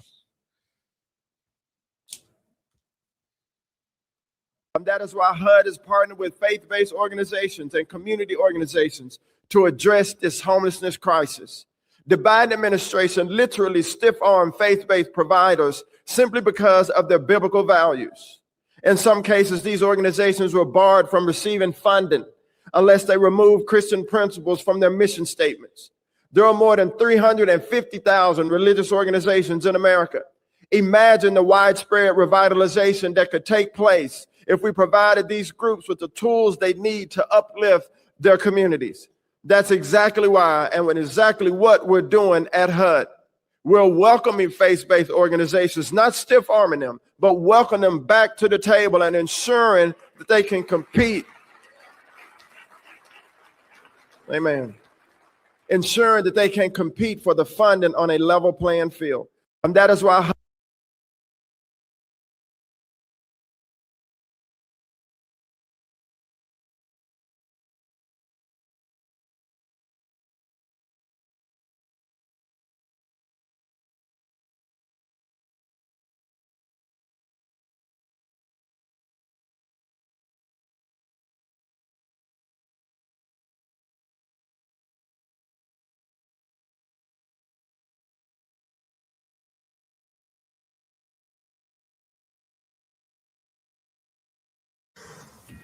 some breaking news out of John Bolton's classified information case. So he is now in court and expected to change his plea to guilty to one count of retaining classified information. The former national security advisor admits he retained classified information within a diary entry. He faces up to 5 years in prison and a fine of over $2 million. Dude, a fine of over $2 million is like worse than prison. Actually, he's facing up to 5 years. I don't think they'll give him the full 5 years. But again, just chipping away at the stone. Here we go, man. This freaking psycho. This is what they were trying to get Trump with the Mar-a-Lago raid. But I believe this was retaining to him communicating national security things on a non-secured server, and also retaining them at his own house, and you can't do that. So he probably also singing a little bit. They usually, when you agree to plead guilty to something, that means you've talked to them and worked something out. So yeah, people should stay interested about that. Now, what I was going to say, I was muted for a second there. Luckily, I didn't ramble on for too long. And then what I was saying about Scott Turner is, you know, this is I guess kind of a lesser thing, like a smaller cut. And they say death by 1,000 cuts. This administration is like death by 100,000 cuts, man. Because they're, again, every single day, every week, there were just things being taken away. All these offices in DC have been cut down. There's a lot of people they're talking about, you know, I want to believe, help me believe. It's there are a lot of people who are going to just highlight things that don't immediately go the way they want, and that's fine. And to each his own. Obviously, nothing's perfect, and there's plenty to talk for there, especially when you're someone like the Trump administration who has a million irons in the fire. Some of them, you know, maybe aren't going to come to fruition. You want to just focus on those, that's fine. But there are an insane amount that are coming across things. So if you want to just think about it, again, like I was talking about earlier with just sort of stuff like even just the farming regulations and just taking off these stifling censors and regulations that kind of have destroyed production and really raised costs a lot for the farmers. One of the things with that, going back to that just for a second, is that they weren't allowed to really work on their own machines, or they could get in trouble, or they could go to even jail. Isn't that insane? Because they had these crazy sensors, and they're afraid that you're going to just disable them. And again, those sensors will disable large farming equipment if an emissions was going too much. So things like that are being cut back. Things like this are being are put straight.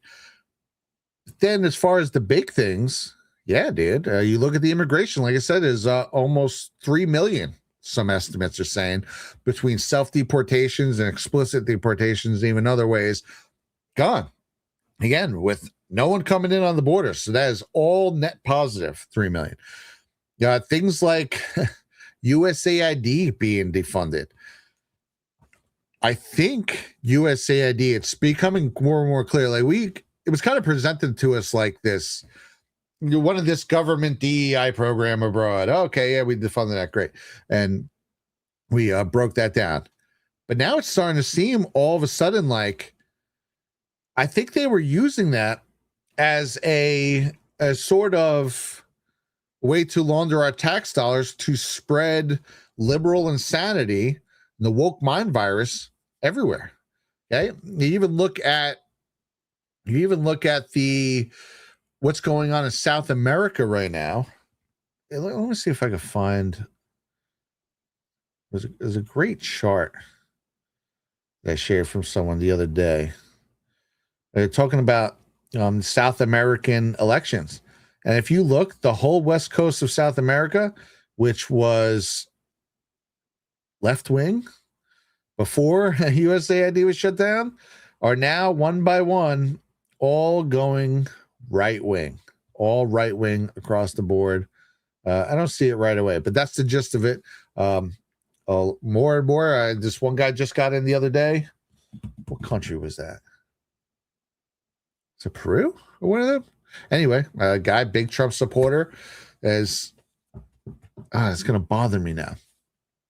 Was just elected in South America to lead his freaking country. So another Trump down there. And again, that is just happening all since the woke mind virus has been shut down with USAID. So that's pretty major to me, right? And there's, again, been a lot of that type of stuff going on. Here we go. Here we freaking go. That's right. Anna Paulina Luna shared this. Is she awesome or what, by the way? They're saying their right wing is blue, by the way, and left wing is red. Okay. She's talking about once he cut off the corrupt USAID slush funds, look what happened. Okay, left wing, and this is June 2023. Here, Bolivia. I think it's Bolivia where it happened. Here is now what's happening to South America in 2026. And maybe it's just a coincidence. Doesn't seem like it, I'd say. I do want to pause for a second and say shout out to Redeemed over on Rumble with a massive freaking super chat. Met you in Dallas with Zach. Man, that's going back, dude. Dallas 2021, I believe June, I think, of 2021. But the Patriot Roundup tour, excellent. We got to meet a lot of cool people there, so I assume that we had a good time. And dude, man, very, very much appreciated and much love. You know, I want a graphic or something. I always say this, but I gotta make one. Just like I feel like there should be like metal playing right now for at least a second. I don't know, but yeah, met so many cool people. The Patriot Roundup. There was a lot of. I want to say I met Gene Ho there. General Flynn briefly. I didn't really get to talk to him too much though.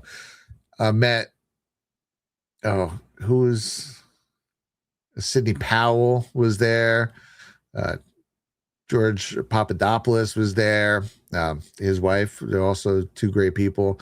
I met Colonel Allen West, someone who I always loved. I always wanted him to run for president. This is like back in the day, right? If you would have asked me in like 2012 who should run for president, I probably would have said Colonel Allen West. He was always, I always really liked that. Louis Gohmert was there.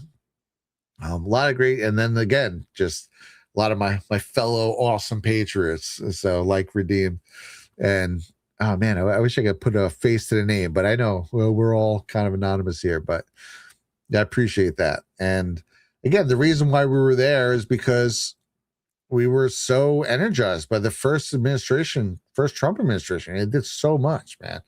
And again, just ripped the freaking Band-Aid off and ripped the veil for everyone. And this second term has been on steroids. Okay. So again, the walls going up, the border's completely shut down. 3 million illegals are already gone, and they have ramped up. May was the most deportation flights since he has been back in office. Boom. They cut off things like USAID, which is having ramifications worldwide. Okay. And again, shutting down freaking transgender facilities across the world. They also did away with all the DEI programs and ESG programs right off the bat, dude. Something over 25 Fortune 500 companies publicly scaled back or ended elements of their DEI programs, including Walmart, Google, Facebook, Amazon, Boeing. You know, these are lasting changes. No one's doing this, by the way. I don't care who you get in to office. No one's going to do anything even close to this. Okay. And these are already in the books. No tax on tips for up to $25,000. No tax for overtime. $25,000. That is a tax relief that we've never seen ever. That's on top of his tax cuts in the first administration that are now made permanent, by the way. You know, the things that RFK Jr. has been let loose to be working on the health side of things. Petroleum-based food dyes have already been phased out in many places. You know, they're most of them are slated to be sooner than later fully removed.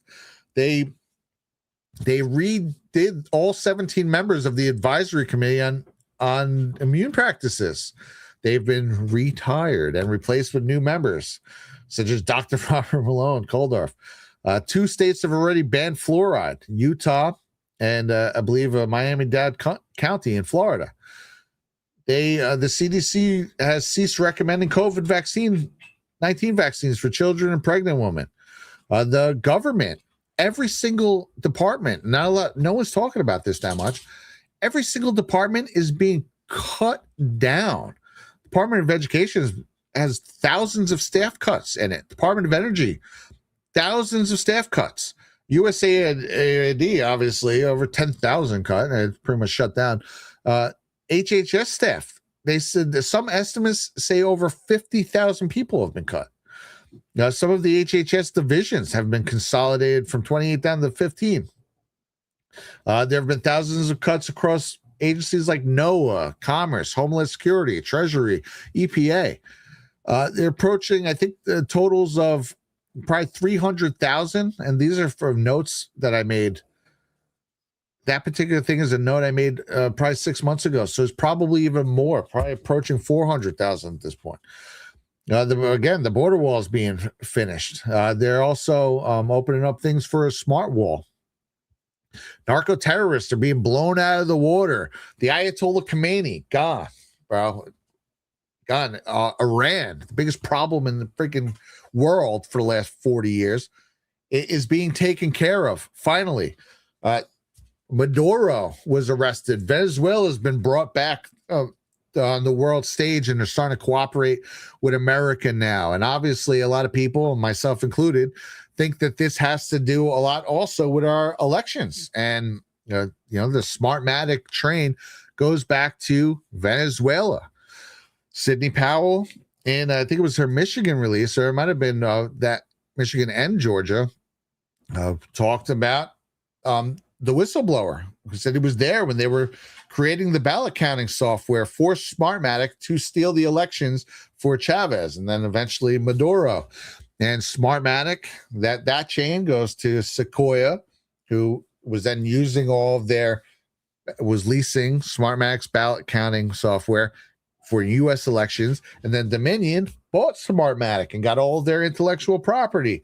Okay, so that's a massive thing with the Maduro arrest. They've taken out, I think just the other day, there was someone, was it just yesterday or something? There was another terrorist leader who was just taken out by the CENTCOM. Here we go. It kills a senior ISIS leader killed and taken out in Florida. Florida. Yeah, probably or some in Florida. Taken out in Syria. And this was last week? Okay. Ali Hussein al-Awaiyan, part of an ongoing U.S. effort to disrupt and eliminate terrorists seeking to attack America. There are, this is a world-class businessman. He's been brokering business deals across the world for us. The United Arab Emirates have already pledged $1.4 trillion over 10 years. Qatar, $1.2 trillion. Japan, upwards of $1 trillion. Saudi Arabia, upwards of $1 trillion. He's talking with tech companies like NVIDIA, Apple, TSMC, have announced investment figures in the tens or hundreds of billions each. We're going to quantum. They're setting up things for chip manufacturings and AI dominance. They're setting up things for quantum dominance. There are so many effing things going on. Shit, James Comey right now is under a freaking indictment. I don't know what else someone could do. I can't even believe they're doing this much. Like, I can't believe in a year and a half this much has happened. Everyone wants more. I'm sure Trump wants more. He has people doing everything humanly possible on every square on the chessboard right now that could happen. So, I'm letting it happen. I'm obviously trying to participate and help as much as I can, but I'm also enjoying the show. This is insane. I think it's amazing. There has never been a president. There has never been 15 presidents combined who have done this much in all of their terms, let alone a year and a half. And forget about it if you want to add his first term. So they're at least going for it. There's undeniable at this point. They are absolutely going for it. And I'm going to be here to cheer them on. I'm going to be here to dig on as much as I can and try and get below the surface so we can continue our understanding of stuff. I'm going to continue to do digs. Oh, by the way, I don't know if you guys saw my video the other day. I have been working on a pretty decent dig. Something that's, I think, needs to be looked at with a finer tooth comb. So that'll be coming probably. It's going to take me a little while more. I've been going through a whole year of statistics, and where am I? I'm almost done with September. I've been going backwards. So December, November, October, December. So about 4 months in, about a third of the way in, and then I will crunch the data and make some sense of it. But yeah, man, I think that's that's what our part can do. Participate. Educate yourself. Like I'm saying, the midterms are coming out. Know your candidates. Know the process. Know your ballot measures. And I would also. It might be a little too late for this election, but I would also volunteer to be a part of it. My mom used to work the elections back in West Keensburg, and it's just cool. She also was someone whose brain I used to pick a lot on elections because you just get to know. I mean, you don't get exclusive knowledge on every single part, but she at least knew how her part worked. Abby, a couple of years ago, she was working the elections here in Alaska. It's just cool to be a part of it, and I very much am here for it. So maybe hopefully that convinced you, buddy. That was someone over on YouTube, and I will also say that as much things as I can list, there are 50 times as much going on. Did you just go follow? One thing I like to do is I follow all the different departments. X is a great place, and to follow all of the secretaries, and they're constantly talking about the things they're doing. That's how I found, this was Scott Turner. Again, these are all death by 1,000 cuts. Those cuts are happening, and that wasn't always the case. Here's another one. Rapid Response. This is a good follow, and I believe this is about the arrest abroad. But here, let's listen to it anyway. The FBI calls him the number 2 guy in Minnesota's largest ever fraud scheme. This evening, he is behind bars thousands of miles away. Only WCCO's Jonah Kaplan talked to the team who tracked him down on another continent. And Jonah joins us right now. So he's been on the run for years.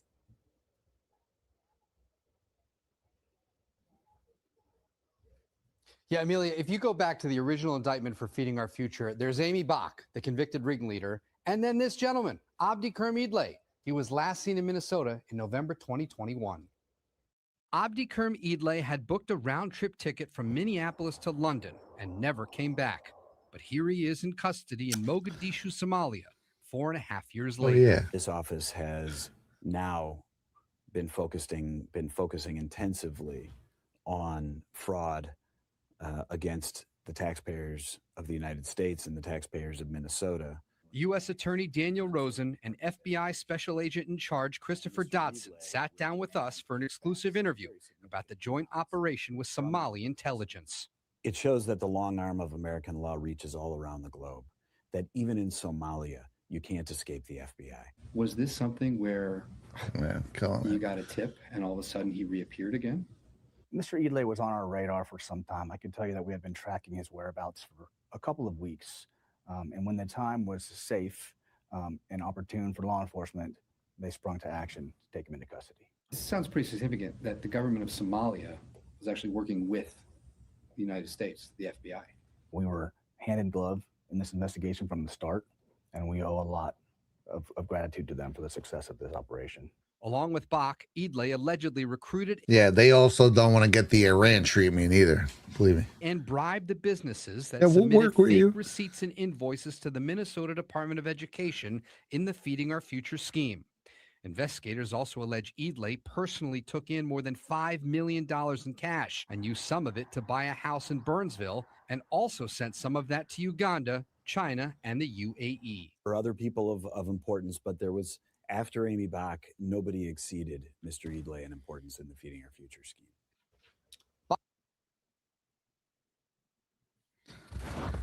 Oh, here's a good point for knock my socks off. Brad, give it a second or two before you talk after a video. I had to turn up. Oh yeah, because some of these videos are so freaking low. Oh, well, all right, that one I had the volume up, but some of them are naturally low. And yeah, I mean, I hate that they do that. A lot of times the videos I post, I try to download them first and up the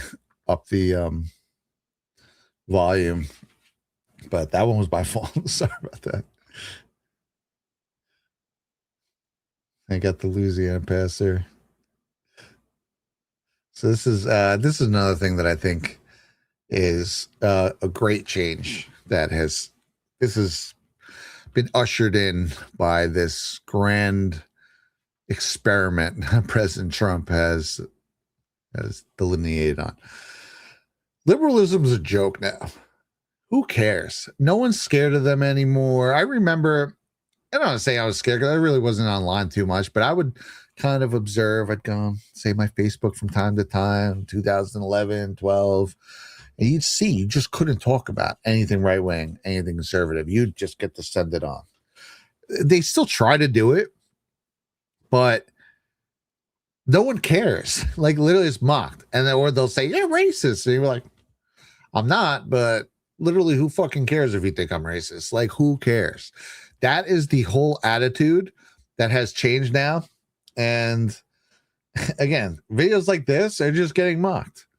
Here's a post. She says, if you don't believe in climate change, you're an idiot. Her reasoning: in the last 24 hours, we've now had 32 worldwide earthquakes. So that sounds crazy, right? But we are, again, I think the theme of this whole podcast today is information. We are an informed populace who, another thing the Q drops taught us how to do was to dig, how to dig, how to be careful about digging. I know myself, I was a little fast and loose in the beginning there. And over time, I started being more and more careful and fine tuning it, and you learn. And that was part of the process, I believe, of the Q drops as well. And that part of the Trump operation. So let's listen to this girl, and then, because we are an informed populace, let's rip what she says to shreds. If you don't believe climate change exists, you're a fucking idiot. We have had 32 earthquakes within the past 24 hours, 18 of those being moderate to severe, and 2 of those being major and catastrophic. And both of the most horrific earthquakes hit Venezuela, reaching a magnitude of 7.2 and 7.5. Roughly 188 people have been found dead already, and they are still looking for more. If you would like to help out and donate, you can head to the International Red. Okay, so I agree. It's really catastrophic what has happened to Venezuela. But this happens from time to time. Yeah, earthquakes happen. The plate shift. It's climate change. Look, what's even her reasoning that climate change is causing this, right? Nothing. And I do believe there are earthquake machines, by the way. They've actually talked about this in the past. But, like, what the hell? This means if you don't believe climate change exists, you're an idiot. First of all, the climate is always changing. What she should have said is man-made climate change, because that's what they're talking about. And when you look at the minuscule amount of CO2 that is put into the atmosphere by humans, to say that we're affecting the ecosphere of the planet Earth is insane. This place would shake us off like a bad case of fleas in a second if it wanted to. The Earth, things return to the Earth, especially if you're saying a house that's not lived in. Inside of 10 years, there are freaking things growing inside the living room of an abandoned house. It's just, there's something about it, man. The Earth has power, and we cannot yield. So this is something that since I moved to Alaska, I do come here from time to time because there is a chance there are earthquakes here. So there's a whole plate that goes around Alaska, and it goes down to the whole West Coast. And that's why we've had earthquakes like this before here in San Francisco. If you guys remember during the World Series, and California's had bad earthquakes. There have been earthquakes in Alaska that have been bad. And again, that's why I know this. This is USGS, earthquakes.usgs.gov. There are, in the last 24 hours, there's been 35. There are 20,000 earthquakes every single year.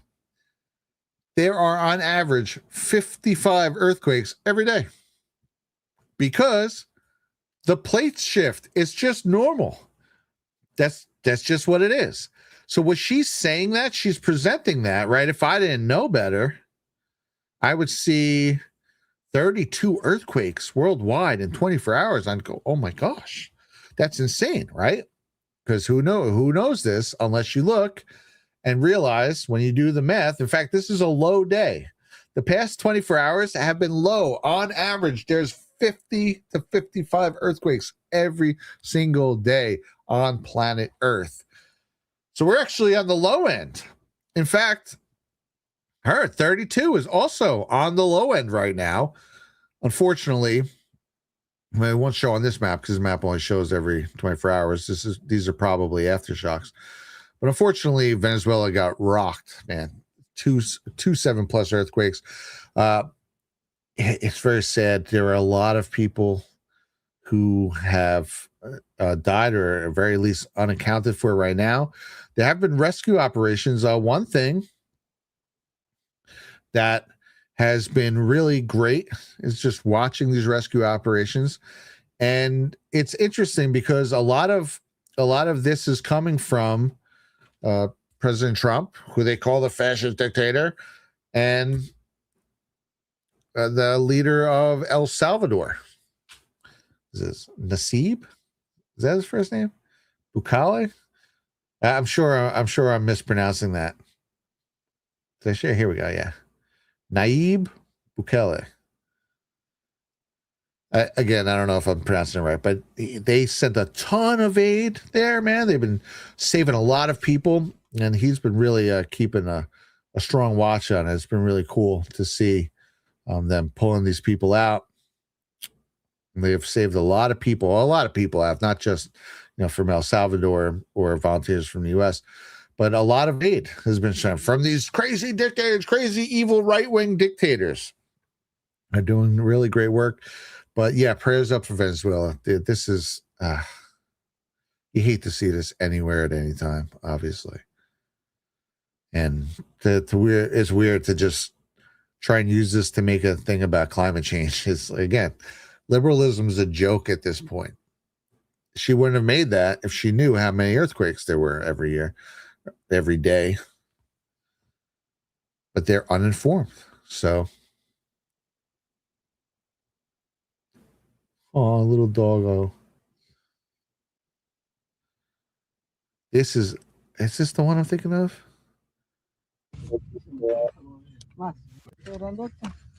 Se apagó la pantalla.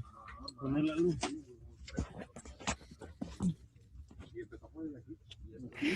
And shout out to these responders. That is, you can have these things collapse on you, man. You never know what's going to happen. You don't know this structure. You don't know how big the structure is right now. Espacio means slow. So like easy. Okay, so she's alive. I'm gonna fight this now to fight Stabilizer. Yeah, I was watching a lot of these last night. I love seeing humans triumph, and good people, standing up when time to stand up comes.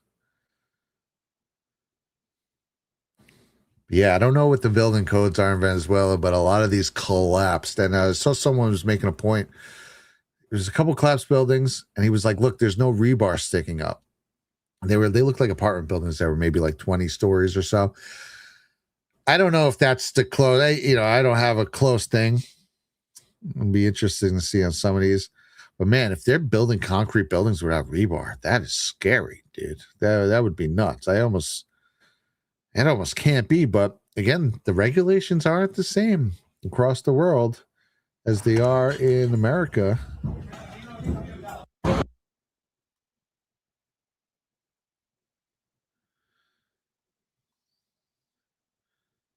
I gotta tell you, it doesn't look like. Could this maybe be?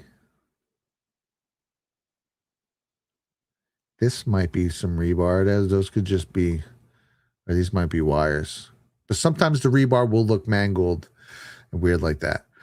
But it's interesting. For those of you who don't know, I worked in the building trades, mostly on skyscrapers from 2002 to 2019. So buildings are my forte. Skyscrapers specifically and concrete is my forte.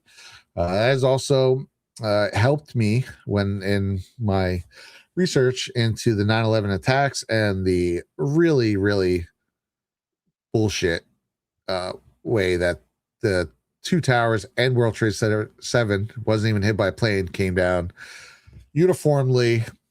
That is the most unlike the fact that the three of those buildings that all had different damage points and were injured in different ways all came down in a uniform manner is so unlikely. It's impossible for anyone who works to, when they really critically think about it, who works in that field, to accept it. And we're going to talk about that a little in a second. I know everyone's been waiting for me to go into this because there was a little crash in China yesterday. And before we do that, I'm going to tell you about one Chicago steak company.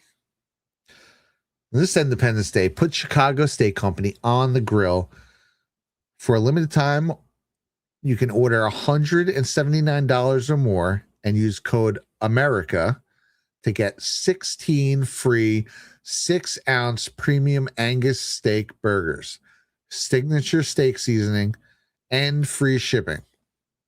So build your box around USDA prime fillets, the ultimate gift assortment, or Chicago's bestseller.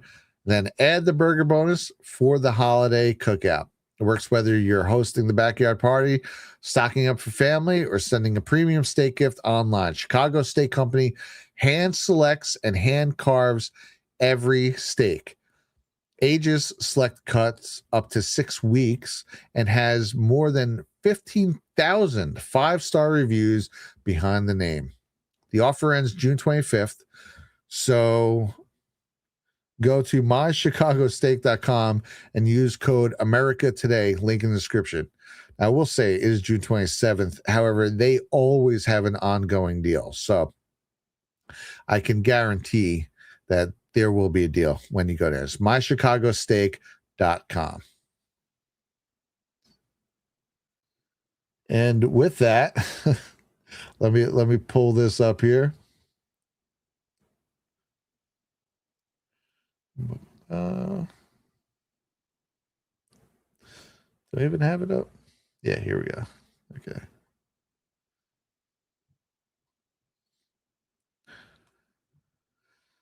Because I think it was yesterday, this happened.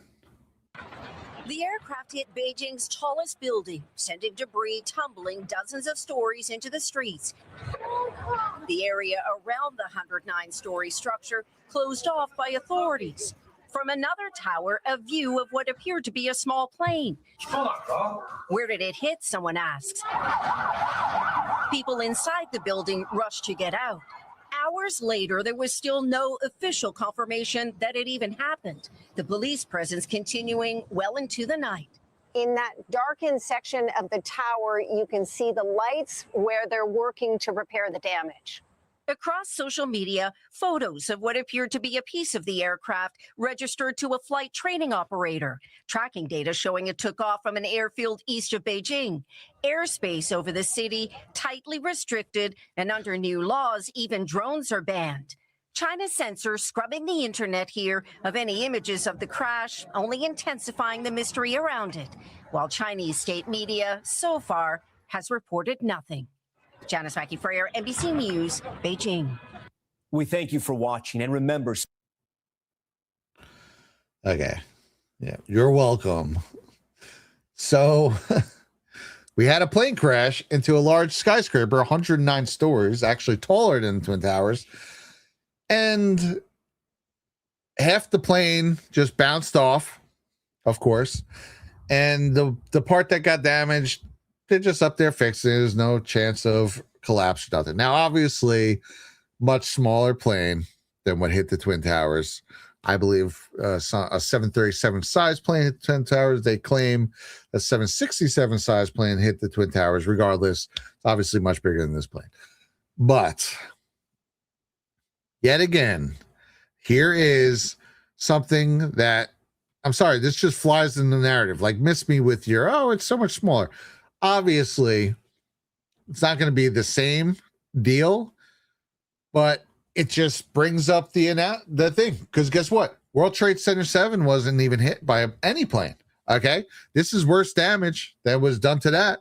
And that collapsed uniformly also on that day. So if you look at the comments, everyone and their mother have been just going to town on this. And boy, it just couldn't be happening to a better place. So let's see. Let me get a picture of the whole. Yeah. Let's put this up here. So this is what it looks like.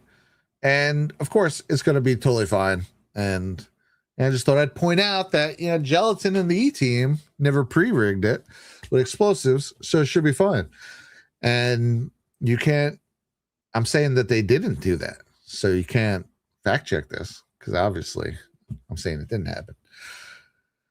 Your Kant says, I think the building was made of passport and that's how it survived. It's very nice to see this indestructible passport technology finally being put to good use. Holy shit. The Saddam al-Saqqami's passport being found amongst the freaking rubble, I think it was like Liberty Street or something, wherever they found it, is gotta be the goofiest part of 9/11. I don't know, that or the suitcase being found. They just happened to leave a suitcase behind at Logan Airport with every detailed breakdown of the September 11th attacks. Like, what was it, like checking his notes before? They're like, I don't know. Guys, we're going to go pull this off. I better pack bullet points of everything that's going on and everyone's name. So the FBI know everything. Like, give me a fucking break. But the passport, I think the magic passport takes the cake on that, probably.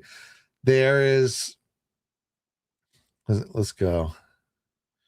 Why don't we open up a little Codex 9/11 just for 1 second here? If I can find it. It's a little buried these days.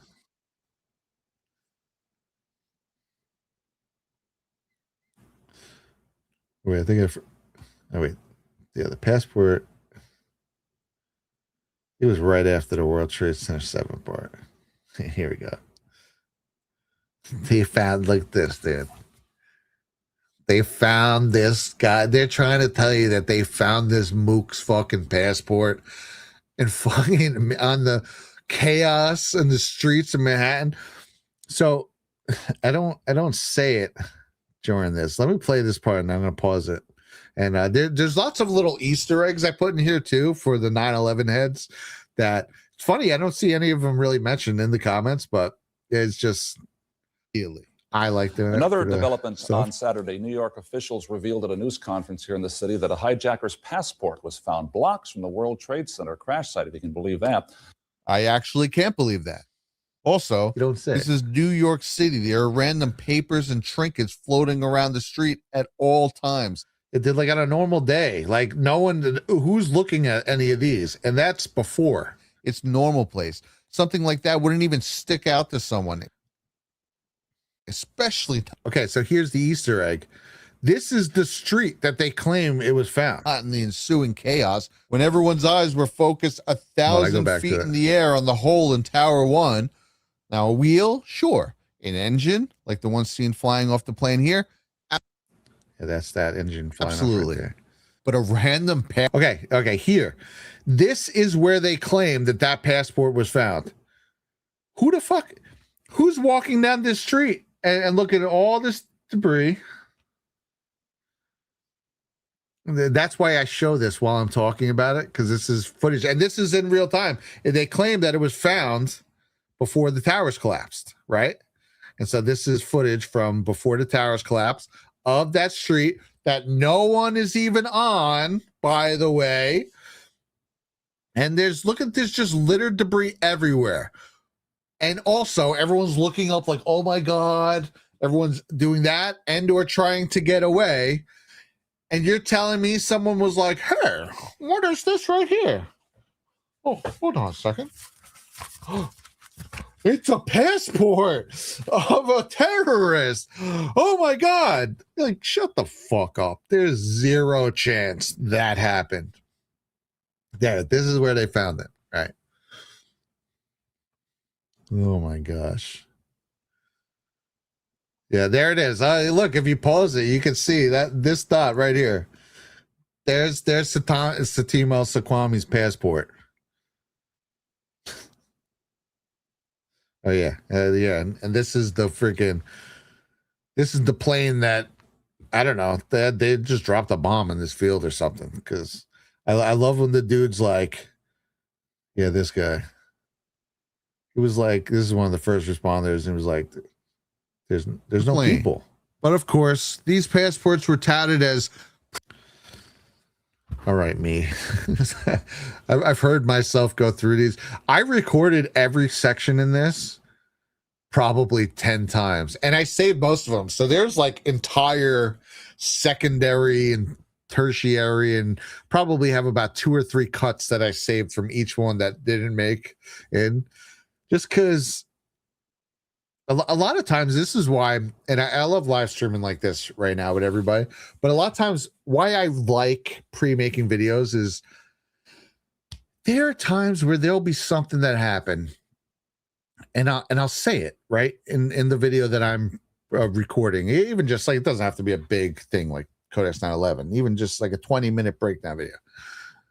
And it's like, I know that this is a big deal. Yet when I'm listening back and I'm editing what I say, it just kind of goes by quick and doesn't really resonate. So a lot of those are the times where I like the pre-make, because then I can mess around. I'll say it in different ways. And it's like, how do I get the weight of this to hit? And I work on that a lot.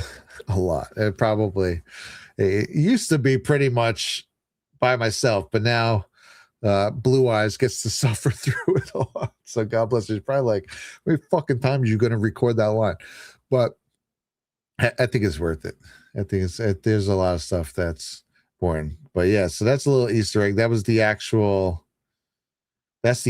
street, the actual location where they say that they found Satima Al-Sakwami's passport.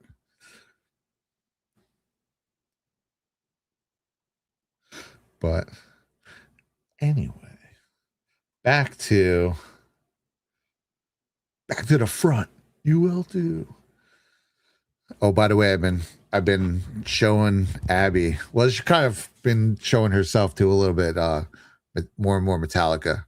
So I think we have a new Metallica fan on our hands.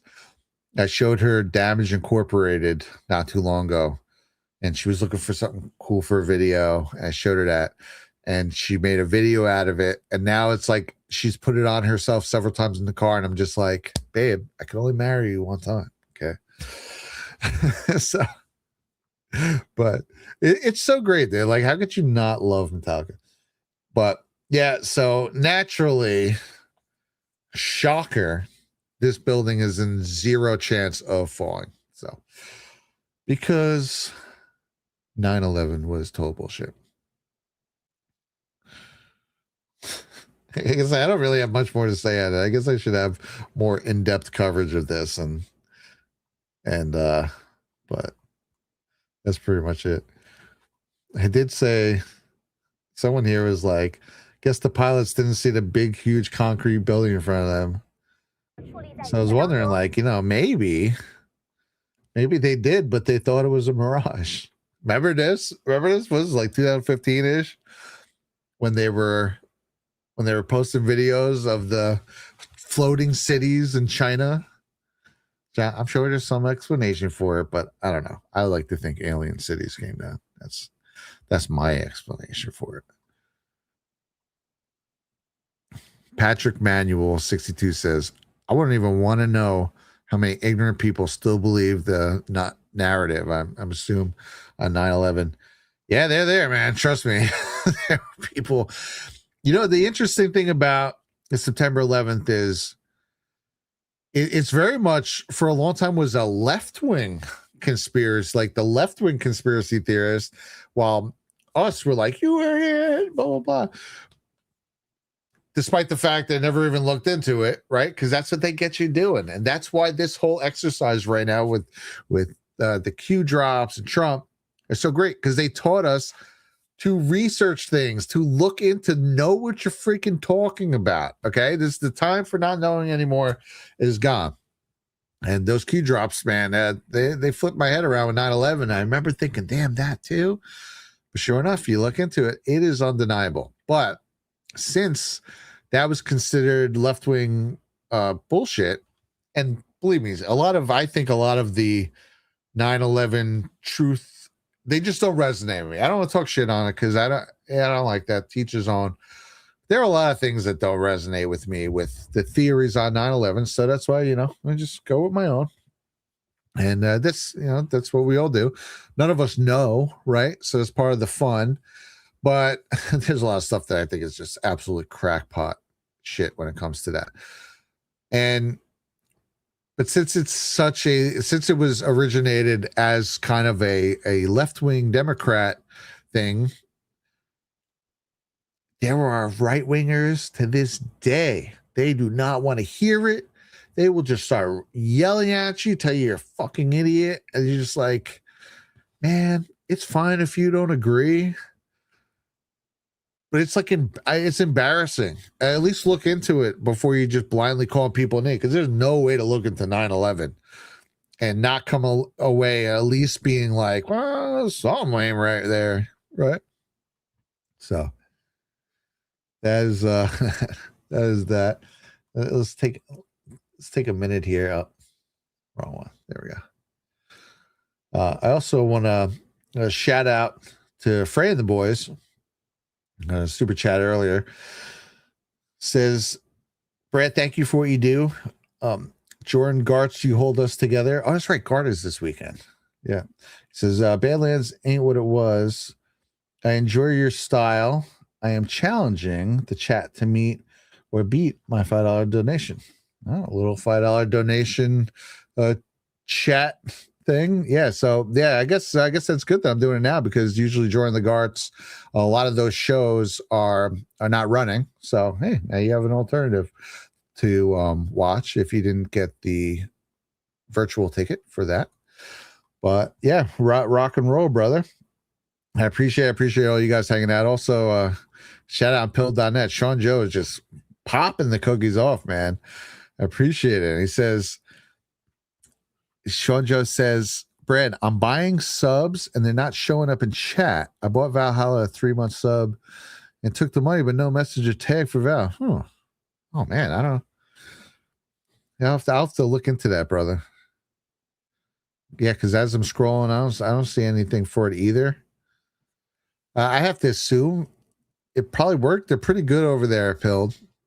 But I will. I'm gonna screenshot this. I'll see what I can find out on that. I appreciate that. Buying subs is a really good way to support channels over in Pilled and also on a Rumble. And you can see, and especially too, if we do what we're thinking about with MAGA versus the World, where we do a little add-on at the end. We're still going to just do our regular show normal, but then we're thinking we would do a premium back end where maybe we could have people call in and you can just discuss the topics that we went over. So I think that could be cool, in which case all the Rumble premium subscribers will be able to watch, but also people who subscribe directly to my channel will be able to watch. And it's also a really good way to support. It's a couple dollars a month, so that's cool. So I appreciate that. And even the temporary ones, people buy subs for other people and gift them. Pretty freaking sweet. And yeah, man, I absolutely love what Rumble has been doing. Rumble and Pilled, those have been the two champions of the truther movement. After everything that happened, X as well now. But originally, what happened on Twitter, and it happened on YouTube, and they just kicked everyone off everywhere, Instagram, all these different platforms. And Pilled came out of the woodwork, Rumble as well. Also, BitChute, although I haven't heard much of BitChute, but I checked it out the other day. It's still going strong. I probably should start posting there a little more. But yeah, man, just freaking, it was really cool, and it really formed, and Truth Social, kind of these places where you didn't have to worry about losing everything now. Now, Filter Dog saying Badlands hasn't streamed the Pilled since I left. Yeah, I really pushed for Pilled to be a part of that. That was all me. I ran that whole operation. I talked to the guys at Pilled. I got them to give us separate channels since you couldn't do multiple things at once. And I had given John all the sign-ins, so I don't know. I guess maybe it might be a little too much for them to set that up. But yeah, so I didn't realize that. But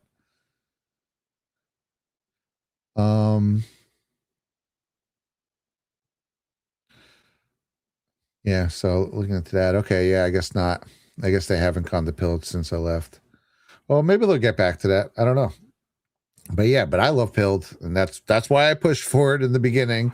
Not that there was much resistance, but I really pushed for that, and I was talking to the dudes from Pilled, and they helped me out with that. So that was cool, and I'll always be here. The Magaverse world will always be here, and let's go Brad CGZ.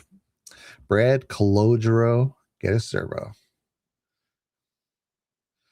But the Tenet Booth is saying, make sure the Pilled subs get premium as well, please. Oh, yeah, I would imagine. I would imagine it would work like that. Yeah, it's fun. It's fun hanging out with the chat, especially like now, right? I'm at the end here pretty much. There's some other things I had. Maybe I'll go through them in a second. But yeah, it's just some pretty awesome epicness. If you guys missed it, we started off talking about a pretty awesome Q confirmed today, and where President Trump shared this image, which, if you know, you know, this is a Q image where it says he fights for you. And then when you go up right next to it is another one Q post that says he fights for you. And that one links to them saying, we're going to bring the whole disease temple down on your head. So I think they might be trying to tell us something. I don't know. I'm going to go out on a limb here. I think they might be trying to tell us something. The White House also posted again, locked in, Patriots in control. And this has been happening now for months. Dude, they've just been basically Q posting for months. So if you don't know that this is part of what Trump is doing at this point, I don't tell you. I don't know. So it's definitely happening. And like I said, I was trying to make a list earlier to why I think it's happening. And man, I've seen so many other things that list ain't even scratching the surface. So just, I guess keep that in the back of your mind for sure. Chief Fontes says that there was a similar small prop plane that hit and stuck into one of the few high rises in Tampa, Florida near me not long after 9/11. Maybe the same year, 2002 at least, still standing. Yeah. There you freaking go, man. There was another thing too I was reminded of this talking with the wife the other day, where I forgot that right after 9/11 in Queens, a freaking full jetliner just dropped out of the sky and crashed into a Queens neighborhood. So there was something with the radio signal. First of all, I am fully convinced that those were drones, or 737 size planes that were equipped with drone technology and used to pull this off. Maybe I'm wrong. I don't know, but I have absolutely pored over those videos and as much data as I could find, and I feel I feel like I made a decent case for it in Codex 9/11, but man, I cannot be swayed from that. And there you go. There's a plane that just falls out of the sky. It was less than 6 months later. I think it was in 2022 or 2002, but early. And that could be something with that, right? It was something messed up their controls because you still got some stuff going. Who knows? But nevertheless, there's effing weird stuff that went on with September 11th attacks, and it has aged like hot milk in Florida. So, and we are in the freaking no one gives a shit, and they're just posting Q shit now phase. So here it is. Enjoy it, guys. It's been a long time in the making for a lot of us, and I know I'm enjoying the living shit out of it. And just in general, just watching all the different things. It's funny. There's like, when I was going down that list, like some of these things like blowing narco terrorists out of the water or arresting Maduro, or another one to add to that list, removing us from every single United Nations, like 33 United Nations programs and another 30 freaking broad programs that we were part of. That's huge. It's so many big things have happened, that massive things that would be the major thing you talked about. Like, remember when the Bush administration did this? That would be their thing that they talked about. So many of those have happened that 3 months later, we're not even talking about them anymore. That's how crazy things have been. So here we are, man. It's going to be awesome. We'll talk about it. We'll pick it up. There's some more over on Magaverse the World, again, Tuesdays at 7 p.m. Eastern. I think we missed last week because we were on that camping trip. So we'll talk about that. I got some cool video about that. I'll try and get some of it for the show. But for the most part, we'll do a separate stream where we talk about that, I think, because that'll be fun. And this is it, dude. This is it. And we're ramping towards July 4th. We got freaking massive celebrations going on and patriotism being spread across the country, and awesome things going on in Washington, D.C. And again, President Trump, he loves like fireworks shows and stuff like that. You can tell everyone in New York does. It's a big thing in New York, the Macy's Day Parade. Shit, John Gotti used to put on a crazy display in Queens every year, and usually in New York and New Jersey.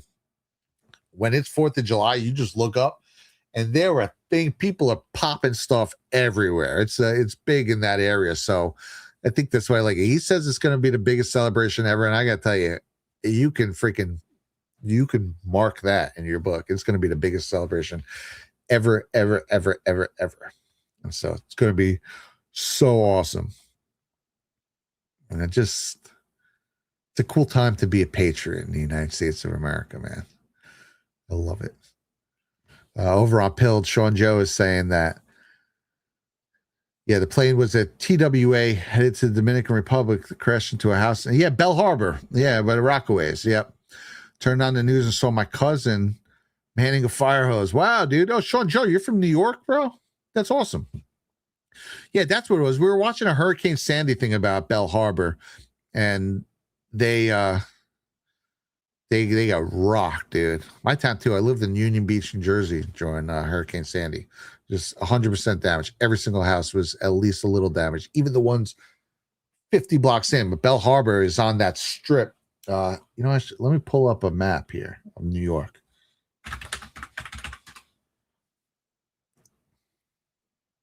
Sean Joe's from the Bronx. That's what's up, man. Right on.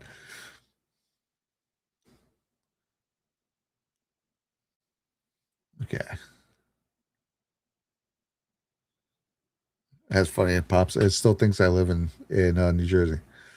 Yeah. So Bell Harbor, I think is here. Yeah, there we go. Bell Harbor.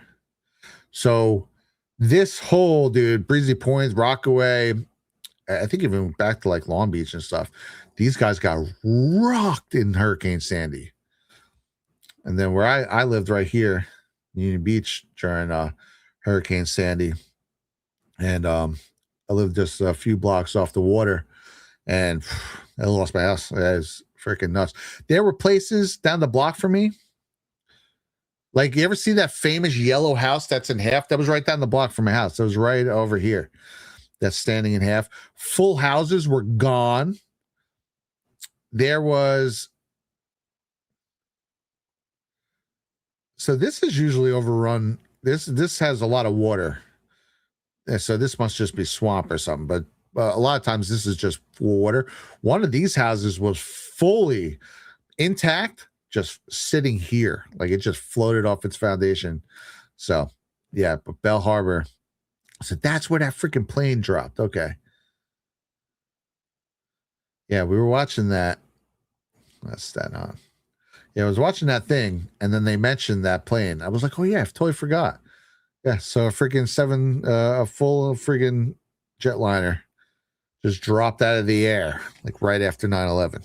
And I think it killed someone. Sean Joe's in Jersey now. Yeah, that's the natural progression. Basically, everything everyone thinks about New York, they think like, hey, Brooklyn, you know. That's all been in New Jersey for like 30 years now. So good old neweth Jerseyeth.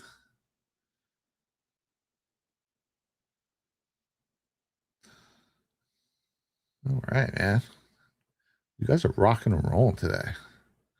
I'm gonna wrap up. Let me find someone someone to raid. I do very much enjoy the raid option over on Rumble. Yeah, is anyone live right now? There's no like Tron or something. There we go. A first freaking thing that popped up, Tron.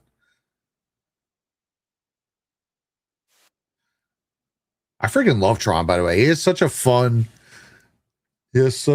streams.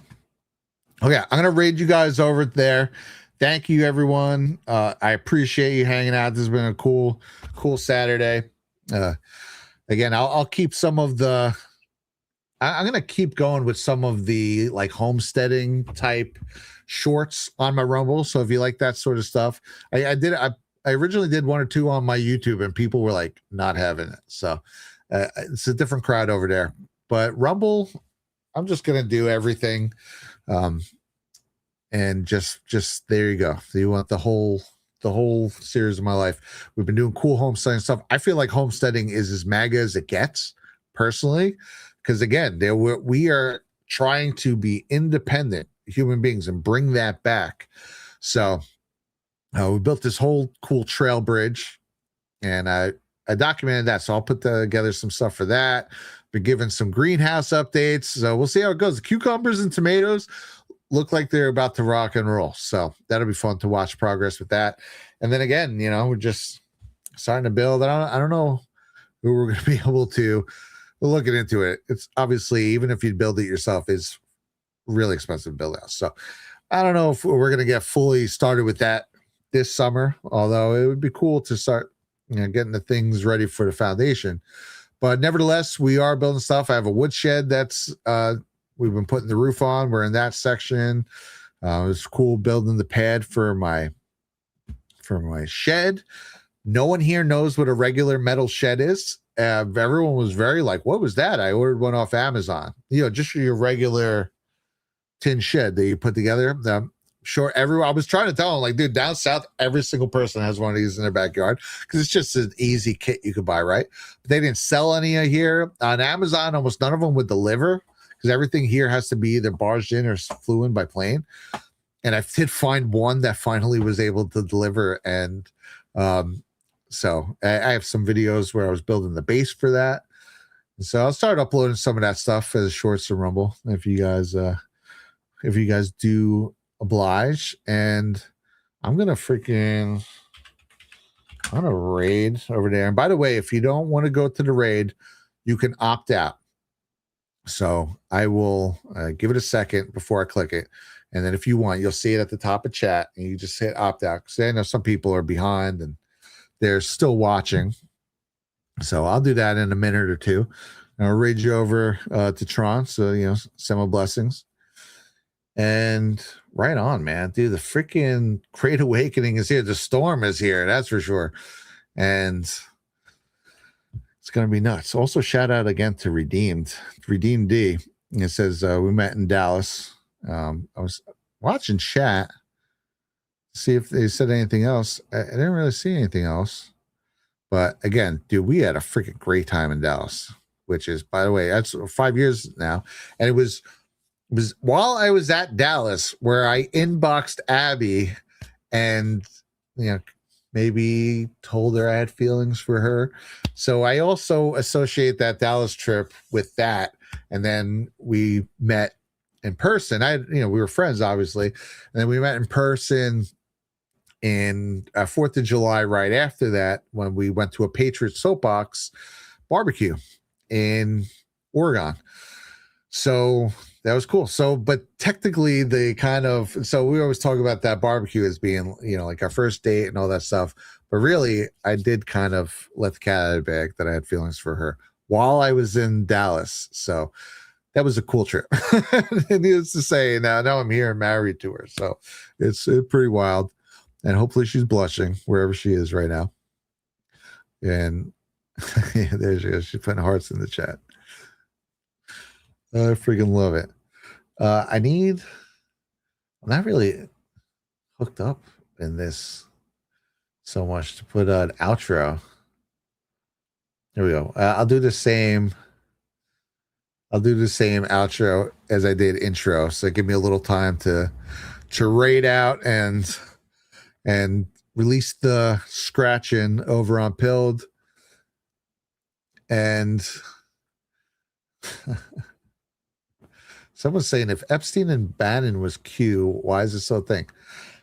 Epstein and Bannon were definitely not Q. That is like an absolute insane thing. Whoever's trying to push that is retarded, and do what you want with that. If you could keep following them if you want, but I don't know who's pushing that. I don't want to know who's pushing that. Don't even put it in chat. But Q is Trump. So, and I don't know. I never really watched Bannon. Again, I don't want to talk bad on anyone, but it always felt a little weird to me. And I got to admit, reading those text messages and the Epstein drops